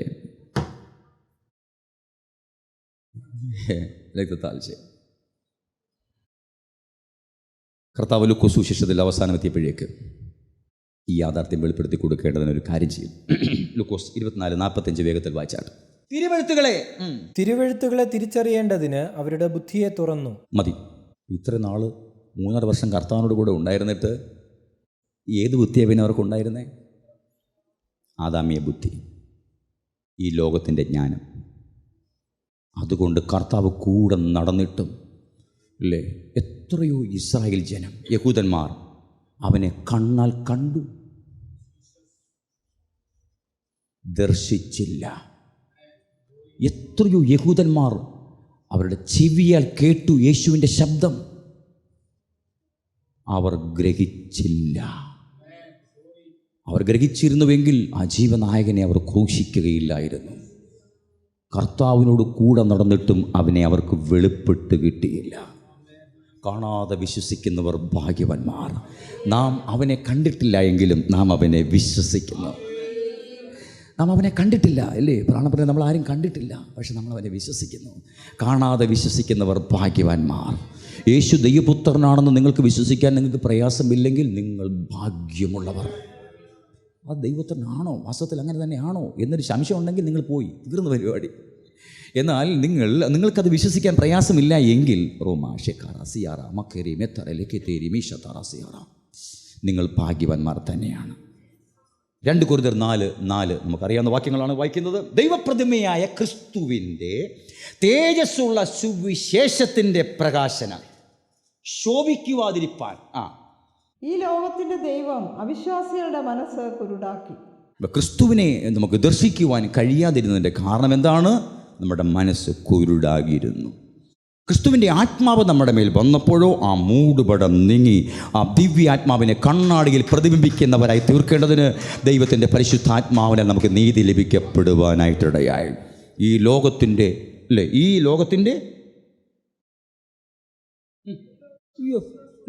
ലോകത്തിന് ദൈവമുണ്ട്. വിശ്വാസികളുടെ മനസ്സിലെ കുരുടാക്കി വെച്ചിരിക്കുക ഈ ലോകത്തിൻ്റെ ദൈവം. സർവശക്തനായ ദൈവം ഉണ്ടായിരിക്കെ ഈ ലോകത്തിനൊരു ദൈവം. അവൻ്റെ പരിപാടിയാണ് വീണ്ടെടുക്കപ്പെട്ട ദൈവജനത്തിൻ്റെ കണ്ണുകളെ കുരുട്ടാക്കുവാനായിട്ട്. അവന് മോഹമാണ്.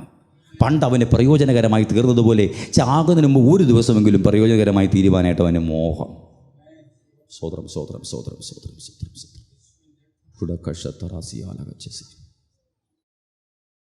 ഭയങ്കര മോഹമാണ്. നമുക്കറിയാം എലിയാവിനെ കൊല്ലുവാനായിട്ട് ഒരു സ്ത്രീയിലൂടെ പദ്ധതി ആസൂത്രണം ചെയ്ത് പിശാച്, ഈസബേൽ അല്ലേ, നമുക്കറിയാം. പക്ഷെ ദൈവത്തിൻ്റെ പദ്ധതിയിൽ അങ്ങനത്തെ ഒരു കാര്യം ഉണ്ടായിരുന്നില്ല. അതുകൊണ്ട് അവൻ്റെ രോമത്തെ തൊടാൻ നമുക്ക് കഴിഞ്ഞില്ല. എന്നാൽ നൂറ്റാണ്ടുകൾ കഴിഞ്ഞപ്പോൾ ഏലിയാവിൻ്റെ പേരെടുത്ത് ഒരുത്തൻ വന്നു, അല്ലേ, മാർദ്ദവസ്ത്രം ധരിച്ചുകൊണ്ട് ഒരുത്തൻ വന്നു.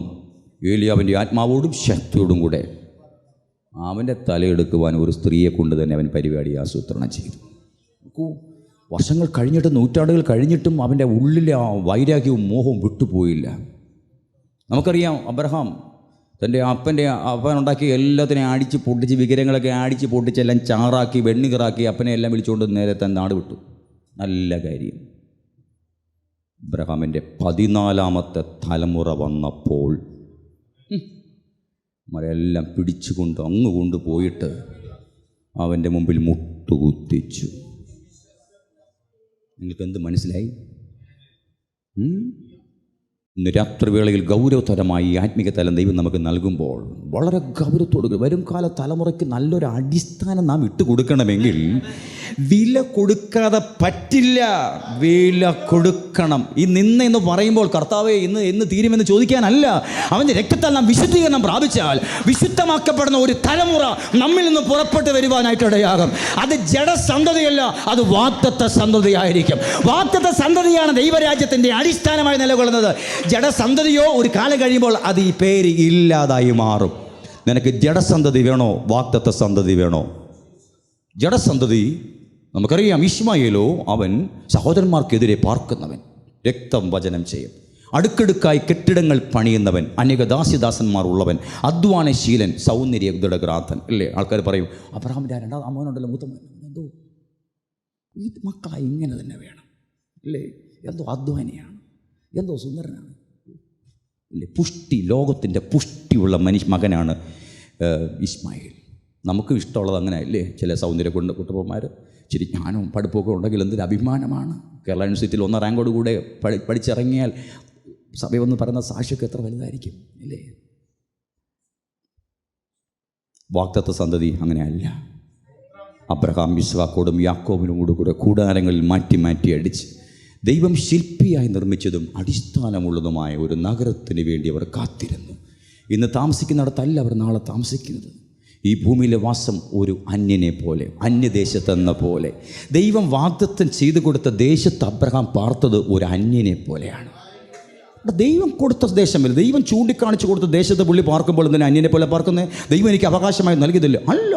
അന്നേ ആ ദൈവരാജ്യത്തിൻ്റെ വെളിപ്പാട് അബ്രഹാമിന് കിട്ടി. അതുകൊണ്ടാണ് അദ്ദേഹം വിശ്വാസികളുടെ പിതാവായി മാറിയത്. ചുമ്മാതൊന്നുമല്ല, അന്നേ ഇന്നത്തെ ദൈവരാജ്യം അദ്ദേഹത്തിന് വെളിപ്പെട്ട് കിട്ടി.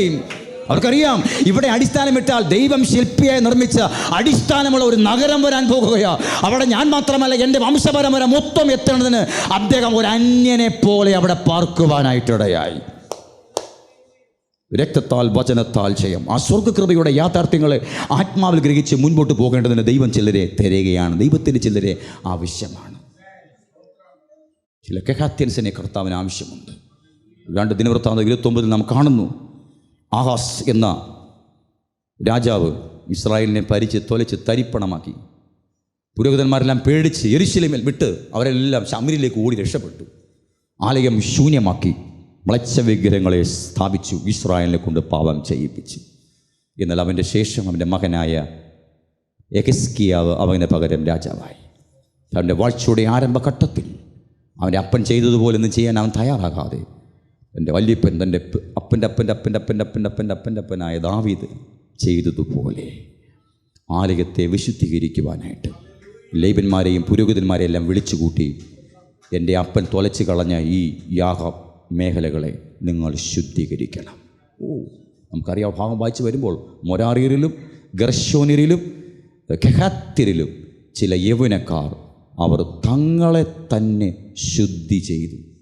തങ്ങളെ തന്നെ ശുദ്ധി ചെയ്തിട്ട് അവർ ഈ ശുദ്ധീകരണ ദൗത്യം ഏറ്റെടുത്തു. ഞങ്ങൾ ഈ ആലയം ശുദ്ധീകരിക്കാം. 16 ദിവസം കൊണ്ട് ശുദ്ധീകരിച്ച് പെസഹാചരണം ആരംഭിക്കുവാൻ ക്രമീകരണം നടന്നു.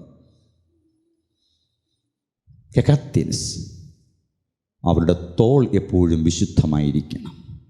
അവരാണ് പെട്ടകം ചുമക്കുന്നത്. എപ്പോഴാണ് മേഘം പൊങ്ങുന്നത് എന്നവർക്കറിയില്ല. മേഘം പൊങ്ങുന്ന മാത്രയിൽ പെട്ടകമെടുത്ത് തോളിൽ വച്ച് യാത്രയ്ക്കായി കാൽ ഉറപ്പിക്കണം. പിന്നെ ഒരു ശുദ്ധീകരണത്തിനോ ഒരു അനുതാപത്തിനോ മാനസാന്തരത്തിനോ അവിടെ സമയമില്ല. അതുകൊണ്ട് കെഹാത്തിൻസിൻ്റെ തോൾ എപ്പോഴും വിശുദ്ധമായിരിക്കും. അവളെപ്പോഴും ജാഗ്രതയിലാണ്. എപ്പോഴാണ് ദൈവശബ്ദം കേട്ട് ഈ പെട്ടകമെടുത്ത് തോളിൽ വെച്ച് യാത്ര പുറപ്പെടേണ്ടെന്ന് അവർക്ക് അറിയില്ല. ദീർഘനാളുകളായി മരുഭൂമിയിലൂടെ യാത്ര ചെയ്ത ഈ വിശുദ്ധന്മാരുടെ കാൽ യോർദാനിൽ മുട്ടിയപ്പോൾ, മരണ യോർദാനെ നീ പിൻവാങ്ങുന്നത് എന്ത്? ആദാം പട്ടണത്തിൽ നിന്ന് മനുഷ്യരാശിയെ മുഴുവനും ആദാമിൽ നിന്ന് വലിച്ചഴിച്ച് മരണയോദ്ധാനിലൂടെ ചാവുകടലിലേക്ക് നിത്യതയിൽ ലെവലേശം പോലെ എത്തിപ്പിടിക്കുവാൻ കഴിയാതെ ആ കൊടുങ്കാട്ടിൽ കൊണ്ട് തള്ളിക്കളയേണ്ടതിന് അനന്തതയിൽ മറിഞ്ഞു കിടന്ന പൈശാചിക വ്യവഹാരങ്ങൾ നിമിത്തം പിതാവായ ദൈവം തൻ്റെ ക്രോധാഗ്നിയിൽ ഒരുക്കിയ ആ നരകത്തിലേക്ക് വലിച്ചഴിച്ചു കൊണ്ടുപോകേണ്ടതിന് ആദാം പട്ടണത്തിൽ നിന്ന് ആരംഭിച്ച് ചാവുകടലിലേക്ക് ഒഴുകുന്ന ആ മരണയോർദാനെ ആരും കടന്നപ്പുറം പോയിട്ടില്ല. എന്നാൽ വിശുദ്ധന്മാരുടെ പാദർശ ഏറ്റവും നിമിഷത്തിൽ ആ മരണ യോർദാൻ അവിടെ നിൽക്കുവാനിടയായി. ഹല്ലേലൂയ. വിശുദ്ധന്മാർ ആ നദിയെ ക്രോസ് ചെയ്ത് യെരിഹോ കോട്ടയെ തകർത്ത അവകാശങ്ങൾ ഏറ്റെടുക്കുവാനിടയായി. ഇന്ന് രാത്രി ആത്മാവ് ഞാൻ നിങ്ങളോട് പറയുന്നത്, നിങ്ങൾ മരണ യോർദാനിൽ അരികിലൂടെ ഇങ്ങനെ പോകുകയാണ്. ഇതിന്റെ അവസാനം എവിടെയാണ് പ്രിയമുള്ളവരെ? ഇത് നമ്മളെ ചാവുകടലിൽ കൊണ്ട് എത്തിക്കുവാനിടയാകും. എന്നാൽ വിശ്വാസത്തിന്റെ നായകനും പൂർത്തി വരുത്തുന്നതിനുമായ യേശുവിനെ നോക്കിക്കൊണ്ട് നിങ്ങൾ ഈ നദിയെ കുറുകെ കാൽവെപ്പാൻ തയ്യാറായാൽ നാളുകളായി നിങ്ങൾ വഹിച്ചുകൊണ്ടുവന്ന ആ നിന്നയുടെ ശക്തി എന്താണ്? നാളുകളായി നിങ്ങൾ അനുഭവിച്ച ആ കഷ്ടതയുടെ ദിവ്യത എന്താണ്? നീതിമാനായ ദൈവത്തിന്റെ പുത്രന്റെ രക്തത്താൽ അവന്റെ പ്രമാണങ്ങളെ അനുസരിക്കുന്ന കാരണത്താൽ ദൈവം നിങ്ങളെ ശുദ്ധീകരണ പ്രക്രിയ നിമിത്തം നിങ്ങൾ അനുഭവിച്ച ക്ലേശത്തിന്റെയും സഹനത്തിന്റെയും വിലയും എന്താണെന്ന് ആ മരണയോർദാനിൽ കാൽ കുത്തുമ്പോൾ നിങ്ങൾക്ക് കാണുവാനായിട്ട് കഴിയും.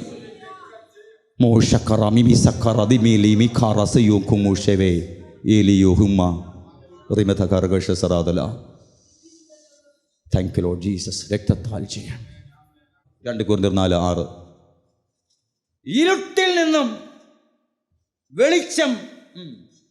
ഇരുട്ടിൽ നിന്നും വെളിച്ചം പ്രകാശിക്കണമെന്ന് അരുളി ചെയ്ത ദൈവം യേശുക്രിസ്തുവിൻ്റെ മുഖത്തുള്ള ദൈവതേജസ്സിൻ്റെ പരിജ്ഞാനം വിളങ്ങേണ്ടതിന് ഞങ്ങളുടെ ഹൃദയങ്ങളിൽ പ്രകാശിച്ചിരിക്കുന്നു.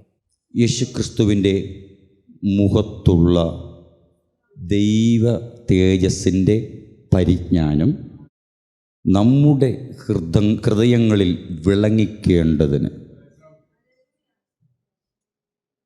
യേശുക്രിസ്തുവിൻ്റെ മുഖത്തുള്ള ദൈവ തേജസ്സിൻ്റെ പരിജ്ഞാനത്തെ നമ്മുടെ ഹൃദയങ്ങളിൽ വിളങ്ങിക്കേണ്ടതിന് ഇരുട്ടിൽ നിന്ന് വെളിച്ചം പ്രകാശിക്കണമെന്ന് ദൈവം കൽപ്പിച്ചു. ഇപ്പോൾ ഈ മുറിയിൽ മൊത്തം ഇരുട്ടാണെങ്കിൽ ഒരു വിളക്കുമായിട്ട് ഒരാൾ വെളിയിൽ നിന്ന് വരുന്നത് എങ്ങനെയായിരിക്കും? വെളിയിൽ നിന്ന് വിളക്ക് കത്തിച്ച് മെഴുതിരി കത്തിച്ച് ഈ ഇരുട്ടിലേക്ക് വെളിച്ചം കൊണ്ടുവരും. ഇല്ലേ? നമ്മളാരും ഇരുട്ടിൻ്റെ അകത്ത് വെളിച്ചം ക്രിയേറ്റ് ചെയ്യത്തില്ലല്ലോ, ഇല്ലേ? ആദാമ ബന്ധനത്താൽ അനുസരണക്കേടിൻ്റെ വില ഏറ്റുവാങ്ങി എന്നേക്കുമായി പാപത്തിൻ്റെ ചേറ്റിലാണ്ടുപോയ മനുഷ്യകുലത്തിൻ്റെ ആ അന്ധത മാറ്റുവാനായിട്ട് നീതിമാനായ ദൈവം ഉണ്ടാക്കിയൊരു കൽപ്പന. എന്തുവാ? ഇരുട്ടിലേക്ക് വെളിച്ചം പ്രകാശിക്കണമെന്നല്ല, ഇരുട്ടിൽ നിന്ന് ഇരുൾ അടഞ്ഞുപോയ നമ്മുടെ ഹൃദയത്തിൻ്റെ അകത്ത് നിന്ന് വെളിച്ചം പ്രകാശിക്കണമെന്നുള്ള ദൈവത്തിൻ്റെ കൽപ്പന. സമസ്ത പിശാചുക്കളെ തന്ത്രങ്ങളെയും അവഹേളിപ്പിച്ച് ക്രൂശിൽ അവൻ്റെ തന്ത്രങ്ങളെ തരിപ്പണമാക്കി തറപ്പറ്റിച്ച് അന്ധകാര പരീക്ഷകളെ എളിപ്പരാക്കിക്കൊണ്ട് നീതിമാനായ ദൈവം കാലങ്ങൾക്ക് മുമ്പേ സനാതന ദൈവം നിർണയിച്ച ഒരു കൽപ്പന, ഇരുട്ടിൽ നിന്ന് വെളിച്ചം പ്രകാശിക്കണം. ആ ചരിത്രം ലോകം കണ്ടിട്ടില്ല. ദൂതന്മാർക്കത് അറിയുകയില്ല. തോൽവിയടഞ്ഞ അനുസരണം കേട്ട ദൂതന്മാർക്കും അത് അറിയുകയില്ല. പിശാചികൾക്കോ അവൻ്റെ ദൂതന്മാർക്കോ അറിയുകയില്ല. ആരും അത് അറിഞ്ഞിട്ടില്ല. നീതിമാനായ ദൈവത്തിൻ്റെ തിരുഹൃദയത്തിൽ തൻ്റെ ഇച്ഛയാൽ ദുരൂപീകൃതമായ ഒരു സ്വർഗീയമായ വ്യവസ്ഥ, ഇരുളിൽ നിന്ന് വെളിച്ചം പ്രകാശിക്കണം. ദൈവത്തിനൊരു കാര്യവും അസാധ്യമല്ല. ഇരുളടഞ്ഞ മേഘതയിലേക്ക് വെളി നിന്ന് വന്ന് പ്രകാശം തരുവാനല്ല ദൈവം ആഗ്രഹിക്കുന്നത്. തകർന്നടിഞ്ഞ മണ്ഡലത്തിന്റെ അകത്തുനിന്ന് ഒരു വെളിച്ചം പുറപ്പെടുവിപ്പാൻ തക്കവണ്ണം, നിന്റെ ഹൃദയദൃഷ്ടിയെ പ്രകാശിപ്പാൻ തക്കവണ്ണം ക്രിസ്തുവിന്റെ മുഖത്തുള്ള ദൈവ തേജസ്സിന്റെ പരിജ്ഞാനത്തെ നിന്റെ ഹൃദയങ്ങളിൽ പ്രകാശിപ്പിക്കേണ്ടതിന് ഇരുട്ടിൽ നിന്ന് വെളിച്ചം ഉദിക്കണമെന്ന് കർത്താവ് കൽപ്പിച്ചേ. നിങ്ങൾക്കത് വിശ്വസിക്കാമോ ഈ വചനം? ഞാൻ കൈവച്ച് പറയുന്നില്ല, എനിക്കറിയാം പല സഹോദരിമാർ, ആമേൻ, നിങ്ങൾ ഈ വചനം നിങ്ങൾ ഏറ്റെടുത്തു കൊള്ളുക. യേശുവിൻ്റെ നാമത്തിൽ ഇരുട്ടിൽ നിന്ന് വെളിച്ചം അവൻ പ്രകാശിപ്പിക്കും. അത് കർത്താവിൻ്റെ കൽപ്പനയാണ്. ആമേൻ. ക്രിസ്തുവിൻ്റെ മുഖത്ത് നാം കാണുന്ന ദൈവ തേജസ്സിൻ്റെ പരിജ്ഞാനത്തെ നമ്മുടെ ഹൃദയങ്ങളിൽ പ്രകാശിപ്പിക്കേണ്ടത്. അത് വരികയല്ല, അകത്ത് ഈരിലടഞ്ഞു പോയ മനുഷ്യൻ, അല്ലേ, സകലവും അതതിൻ്റെ സമയത്ത് കർത്താവ് ചെയ്യുന്നു. അല്ല, നിത്യതയും മനുഷ്യൻ്റെ ഹൃദയത്തിൽ ദൈവം വച്ചിരിക്കുക. ഹൃദയത്തിൻ്റെ അകത്ത്, പാപിയുടെ ഹൃദയത്തിൻ്റെ അകത്ത് ദൈവം ഓൾറെഡി നിത്യത വെച്ചിരിക്കുകയാണ്. എന്തോ പവർഫുള്ളാണ് ദൈവത്തിൻ്റെ പദ്ധതി. പാപം തൊടാതെ മനുഷ്യൻ്റെ ഹൃദയത്തിൻ്റെ അകത്ത്, പാപത്തിൽ ബന്ധിക്കപ്പെട്ടു പോയ മനുഷ്യൻ്റെ ഹൃദയത്തിൻ്റെ ഉള്ളറയിൽ ദൈവം നിത്യത വച്ചിരിക്കുകയാണ്.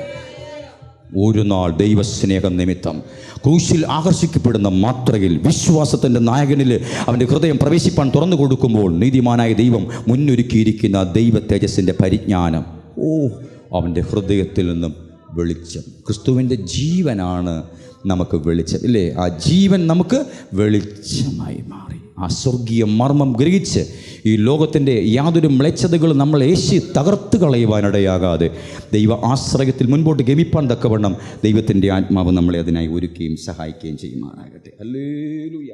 യെശയ്യാ 60:2 വായിക്കുമ്പോൾ അന്ധകാരം ഭൂമിമേലും കൂതിരിട്ട് ജാതികളുടെ മേലും, അല്ലേ, എങ്കിലും. ഹല്ലേലൂയ. അപ്പോൾ ഇത് നമ്മിൽ യാഥാർത്ഥ്യമാകണം. നിൻ്റെ മേൽ യഹോവ ഉദിക്കും എന്നുള്ള സ്വർഗീയ യാഥാർത്ഥ്യം നമ്മിൽ യാഥാർത്ഥ്യമാകണം. അതിനുവേണ്ടി ദൈവസന്നിധിയിൽ ഇരിക്കണം. ഹല്ലേലൂയ. അതിന് നമ്മുടെ ഹൃദയം ഗുണമുള്ള നിലമാകണം. നമ്മുടെ മേൽ യഹോവ ഉദിക്കുമെന്ന് പറയുമ്പോൾ നമ്മുടെ ഹൃദയം ഗുണമുള്ള നിലമായിട്ട് മാറണം. അതാണ് നമ്മുടെ രക്തത്തിൽ പുതിയ നിയമം. അക്ഷരം കൊല്ലുന്നു, ആത്മാവോ ജീവിപ്പിക്കുന്നു. ഹല്ലേലൂയ. പുതിയ നിയമത്തിൻ്റെ ശുശ്രൂഷകന്മാരാക്കി കർത്താവ് നമ്മളെ ആക്കി വെച്ചിരിക്കുന്നു. യേശുക്രിസ്തുവിൻ്റെ രക്തത്താൽ സ്ഥാപിതമായ പുതിയ നിയമത്തിൻ്റെ ശുദ്ധീകരണ പ്രക്രിയയിലൂടെ ഈ ദൗത്യം നിർവഹിക്കപ്പെടേണ്ടതിന് യേശുക്രിസ്തുവിൻ്റെ രക്തത്താൽ തന്നെ സൗജന്യമായി നമുക്ക് രക്ഷ നൽകുവാനിടയായി. അത് ദൈവത്തിൻ്റെ അസാധാരണമായ പ്രവൃത്തിയാണ്. പഴയ നിയമം കല്ലിൽ എഴുതപ്പെട്ടതാണ്, ഇല്ലേ? പുറപ്പാട് 34:1 വായിക്കുമ്പോൾ യഹോവ പിന്നെ മോശയോട് കൽപ്പിച്ചത്, മുമ്പിലെത്തവ പോലെ 2 കാൽപ്പലക ചെത്തിക്കൊള്ളുക, ഇല്ലേ?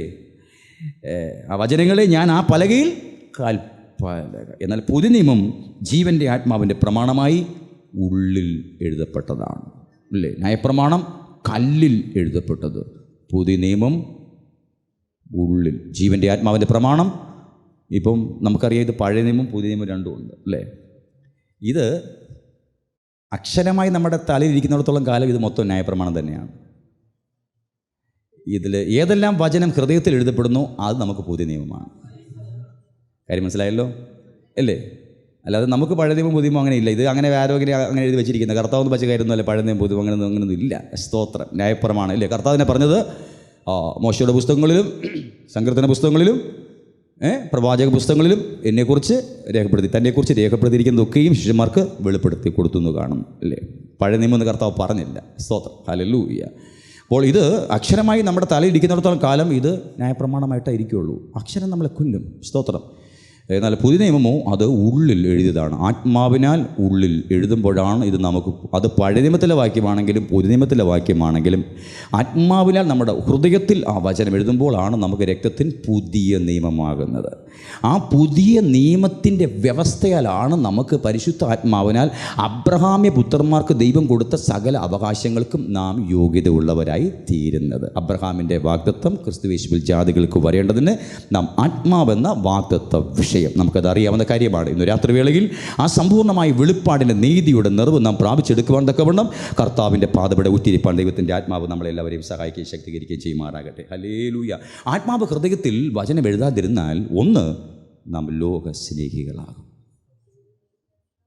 ഈ വചനം മൊത്തം നമ്മൾ ലോകസ്നേഹത്തിനായിട്ട് വിനിയോഗിക്കും. ജോലിക്ക് വേണ്ടി, ജോലി പ്രൊമോഷന് വേണ്ടി ഉപയോഗിക്കും.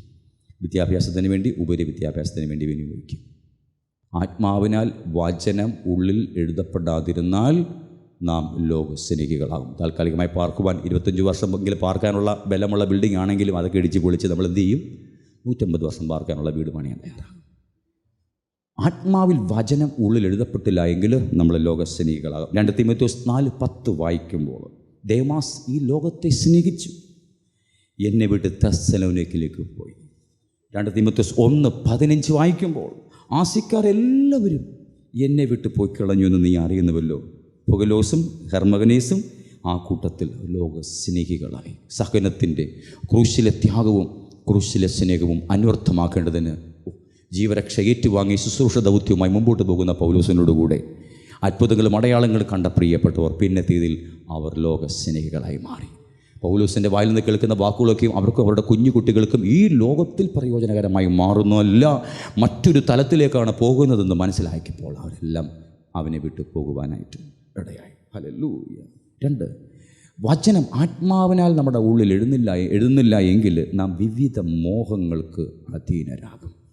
റോമർ 13:14 വായിക്കുമ്പോൾ കർത്താവായ യേശുവിനെ തന്നെ ധരിച്ചുകൊള്ളി, മോഹങ്ങൾ ജനിക്കുമാറ് ജഡത്തിനായി ചിന്തിക്കരുത്. ഹല്ലേലൂയ. 1 പത്രോസ് 2:11 പ്രിയമുള്ളവരെ, പ്രവാസികളും പരദേശികളുമായ നിങ്ങളുടെ ആത്മാവിനോട് പോരാടുന്ന ജഡമോഹങ്ങൾ, വിവിധ മോഹങ്ങൾ. ഹല്ലേലൂയ. അല്ലേ, മനുഷ്യൻ പാപം ചെയ്തപ്പോൾ മനുഷ്യൻ ആരായി മാറി? മനുഷ്യൻ ദൈവമായി. അല്ലേ, ആ വാക്യം എങ്ങനെ? ജെനസിസ് ഉൽപ്പത്തി 3:5 എങ്ങനെ എഴുതിയേക്കുന്നത്? അത് തിന്നുന്ന നാളിൽ നിങ്ങളുടെ കണ്ണ് തുറക്കുകയും നിങ്ങൾ നന്മ തിന്മകളെ അറിയുന്നവരായി ദൈവത്തെ പോലെ ആകുകയും ചെയ്യും. പാപം ചെയ്തപ്പോൾ മനുഷ്യൻ ദൈവമായി. എന്നാൽ ആത്മാവിനാൽ വചനം ഉള്ളിൽ എഴുതപ്പെടുന്ന ഒരു ദൈവ പൈതലിൻ്റെ ദൈവമുണ്ടല്ലോ, ഉള്ളിലെ ദൈവം, അവൻ്റെ ദൈവം, ആ ദൈവം അതിനെ പുകച്ച് ചാടിക്കും വെള്ളിയില്ല. ഇപ്പോഴും പലരും പല കാര്യമൊക്കെ പറയുമ്പോൾ ദൈവമാണെന്നാണ് തോന്നുന്നത്. അവൻ പറഞ്ഞ പോലെ കാര്യം നടക്കുകയുള്ളൂ. ആ കല്യാണം ആർക്കെ വെച്ച് നടത്തിയാൽ മതി, അതാ സൗകര്യം. അദ്ദേഹം പറഞ്ഞാൽ പിന്നെ ആർക്കൊന്നും മിണ്ടാൻ പറ്റത്തില്ല, അദ്ദേഹം ദൈവമാണ്. ഇല്ലേ, അതങ്ങനെ തന്നെയാണ്. ഭാഷ ഒന്നും പറയണ്ട, ഭാഷ ഒന്നും മിണ്ടാതിരിക്കണേ. ചില എൻഗേജ്മെൻറ്റിനൊക്കെ പോകുമ്പോൾ ചിലർ പറയാറുണ്ട്, പാസ്റ്റേ പിന്നെ അവരെന്തെങ്കിലും പറഞ്ഞാൽ ഭാഷ ഒന്നും മിണ്ടണ്ട, കാരണം അവരെ ഒഴിവാക്കിക്കൊണ്ട് ഈ കല്യാണം നടക്കത്തില്ല, അവരാ വീട്ടിലെ ദൈവങ്ങളാണ്. ഇല്ലേ, ആത്മാവിനാൽ അവൻ്റെ ഉള്ളിൽ വചനം എഴുതിയാൽ അവൻ കുഞ്ഞാട് പോലെയാകും. അവനിലെ ദൈവം ചാകും. നിന്നിലെ ദൈവം ചത്തോ ഇല്ലയോ? നാവിനൊക്കെ നല്ല ബലമാണോ? നിന്നിലെ ദൈവം ചത്തോ? ശേഷിയില്ലാത്തവനെ പോലെ സമൂഹത്തിലായിരിക്കണം. നിന്നെക്കൊണ്ട് ലോകത്തിനൊരു പ്രയോജനമില്ല എന്ന് ആകണം. അവനെ കൊണ്ട് എന്ത് പ്രയോജനം? വേറെ തുള്ളാനും പാടാനും ചാടാനും പോവുകയാണ്. ഇല്ലേ, ഏതാണ്ട് ഐറിൻ ഗോസ്പൽ ചർച്ചിൽ പോയി തുള്ളാനും ചാടാനും വേണ്ടി പോവുക, എന്ത് പ്രയോജനം? അവനെക്കൊണ്ട് അതിനൊക്കെ ഇവനെക്കൊണ്ടൊരു പ്രയോജനമില്ലടേ. അങ്ങനെ തന്നെ സാക്ഷ്യം നിലനിൽക്കട്ടെ. 2 കാര്യം പറയാൻ ഇല്ലാത്തവളെ പോലെയാകണം. കാരണം നിന്നിലെ ദൈവം ചത്തു. ഇത് കാരണം എന്താണ്? ജീവൻ്റെ വചനം എൻ്റെ ഹൃദയത്തിൽ എഴുതി. എൻ്റെ ദൈവമാണ് എൻ്റെ രാജാവ്, അവൻ എൻ്റെ ഹൃദയത്തിൽ വസിക്കുകയാണ്.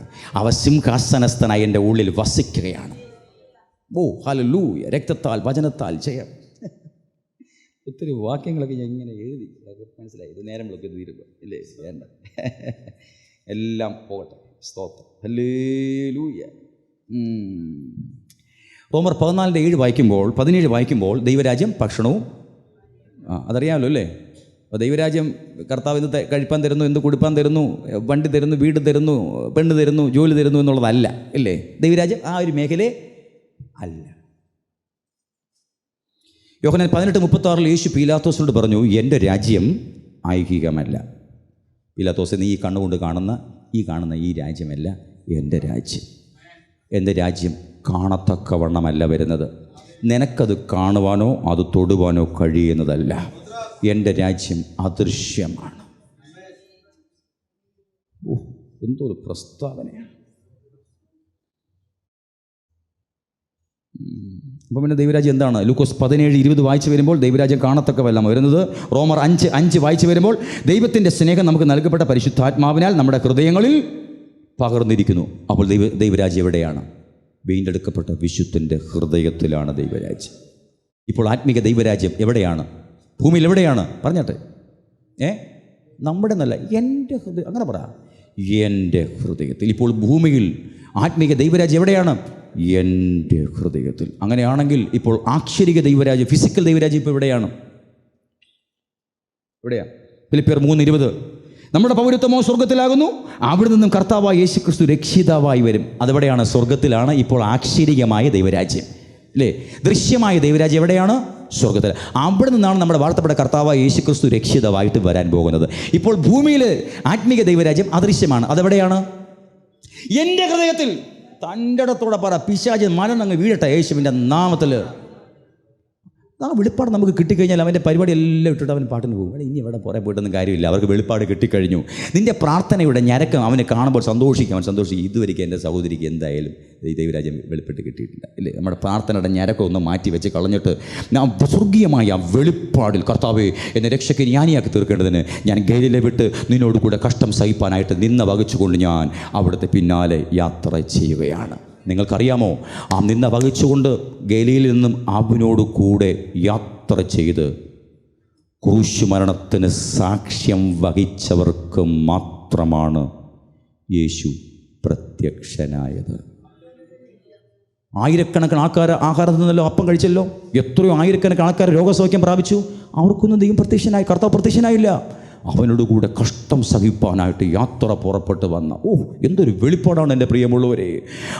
ഈ ഭൂമിയിൽ അവൻ്റെ നിന്ന ഭാരം ചുമന്നുകൊണ്ട് നിന്ന വഹിച്ചുകൊണ്ട് അവൻ്റെ പിന്നാലെ ഒരു പോഷയെ പോലെ ആ ക്രൂശിൻ്റെ ചൂട്ടിലേക്ക് നീ പോയാൽ ഉയർക്കപ്പെട്ട കർത്താവ് നിന്റെ നിന്നയെ പിടിച്ച് മാറ്റി ആ ക്രൂശിൻ്റെ നടുവിൽ വച്ചിട്ട് ഉയർക്കപ്പെട്ടവൻ്റെ ആത്മാവ് നിന്റെ ഹൃദയത്തിൽ പ്രകാശിപ്പിക്കുവാനിടയാകും. പിന്നെ നീ അവനോടുകൂടെ തേജസ്സിലേക്കുള്ള യാത്രയാണ്. പിന്നെ ഗലീലയിലെ യാത്രയല്ല, പിന്നെ ക്രൂശിലെ നിന്നയുടെ യാത്രയല്ല, പിന്നെയോ ഈ ഭൂമിയിൽ ഈ ശേഷിക്കുന്ന പ്രവാസകാലത്തിൽ ആ ദൈവത്തിൻ്റെ തേജസ്സിലേക്കുള്ള യാത്ര. അവൻ്റെ വീടും പറമ്പും വസ്തുവകയെല്ലാം ജപ്തി ചെയ്താൽ അവൻ ചിരിച്ച് കാണിക്കും. അവനെ സകലവും നഷ്ടപ്പെട്ടു പോയാലും അവൻ ചിരിച്ച് കാണിക്കും. ഇതിനേക്കാൾ വലിയത്, ആകയാൽ പുഴുവും തുരുമ്പും കെടുക്കാത്തതും കള്ളന്മാർക്ക് തുറന്നു മോഷ്ടിക്കുവാൻ കഴിയാത്തതുമായ സ്വർഗരാജ്യത്തെ നിങ്ങളുടെ നിക്ഷേപങ്ങളെ സ്വരൂപിച്ചുകൊള്ളുവിനെന്ന് വാഴ്ത്തപ്പെട്ട കർത്താവ് അരുളി ചെയ്തതുപോലെ ഈ രാത്രി വേളയിൽ നിങ്ങൾ ഒരു പൊട്ടനെ പോലെ, ഒരു പൊട്ടിയെ പോലെ ആ സ്വർഗരാജ്യത്തിൽ നിങ്ങൾക്ക് നിക്ഷേപം ഉണ്ടാകേണ്ടതിന് നിങ്ങൾ വില കൊടുക്കുവാൻ തയ്യാറായിക്കൊള്ളുവിൻ. അവൻ്റെ സ്നേഹവും അവൻ്റെ കരുതലും അവൻ്റെ വിശ്വസ്തതയും വലിയതാണ്.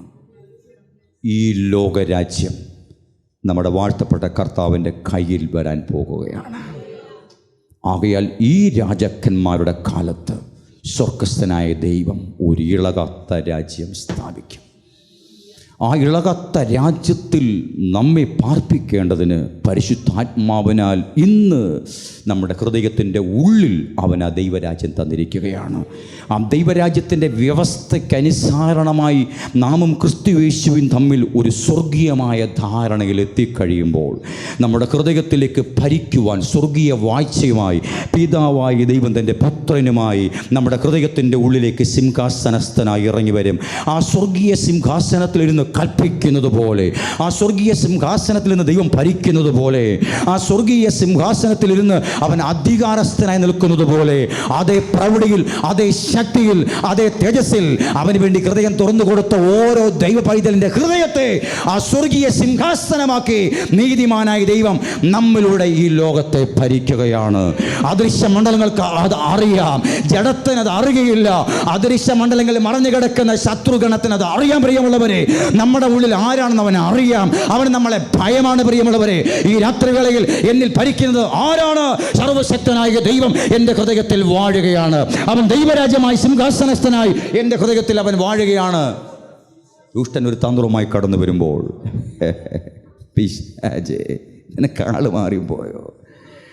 എൻ്റെ കർത്താവ് വാഴുന്ന ഈ ഭരണത്തിൽ നിന്നെ വെട്ടി താഴെ ഇട്ടതല്ലേ, ഇനി നീ വെട്ടിയിടാൻ തന്നെ നിനക്ക് വല്ല ശേഷി വല്ലതും ഉണ്ടോ?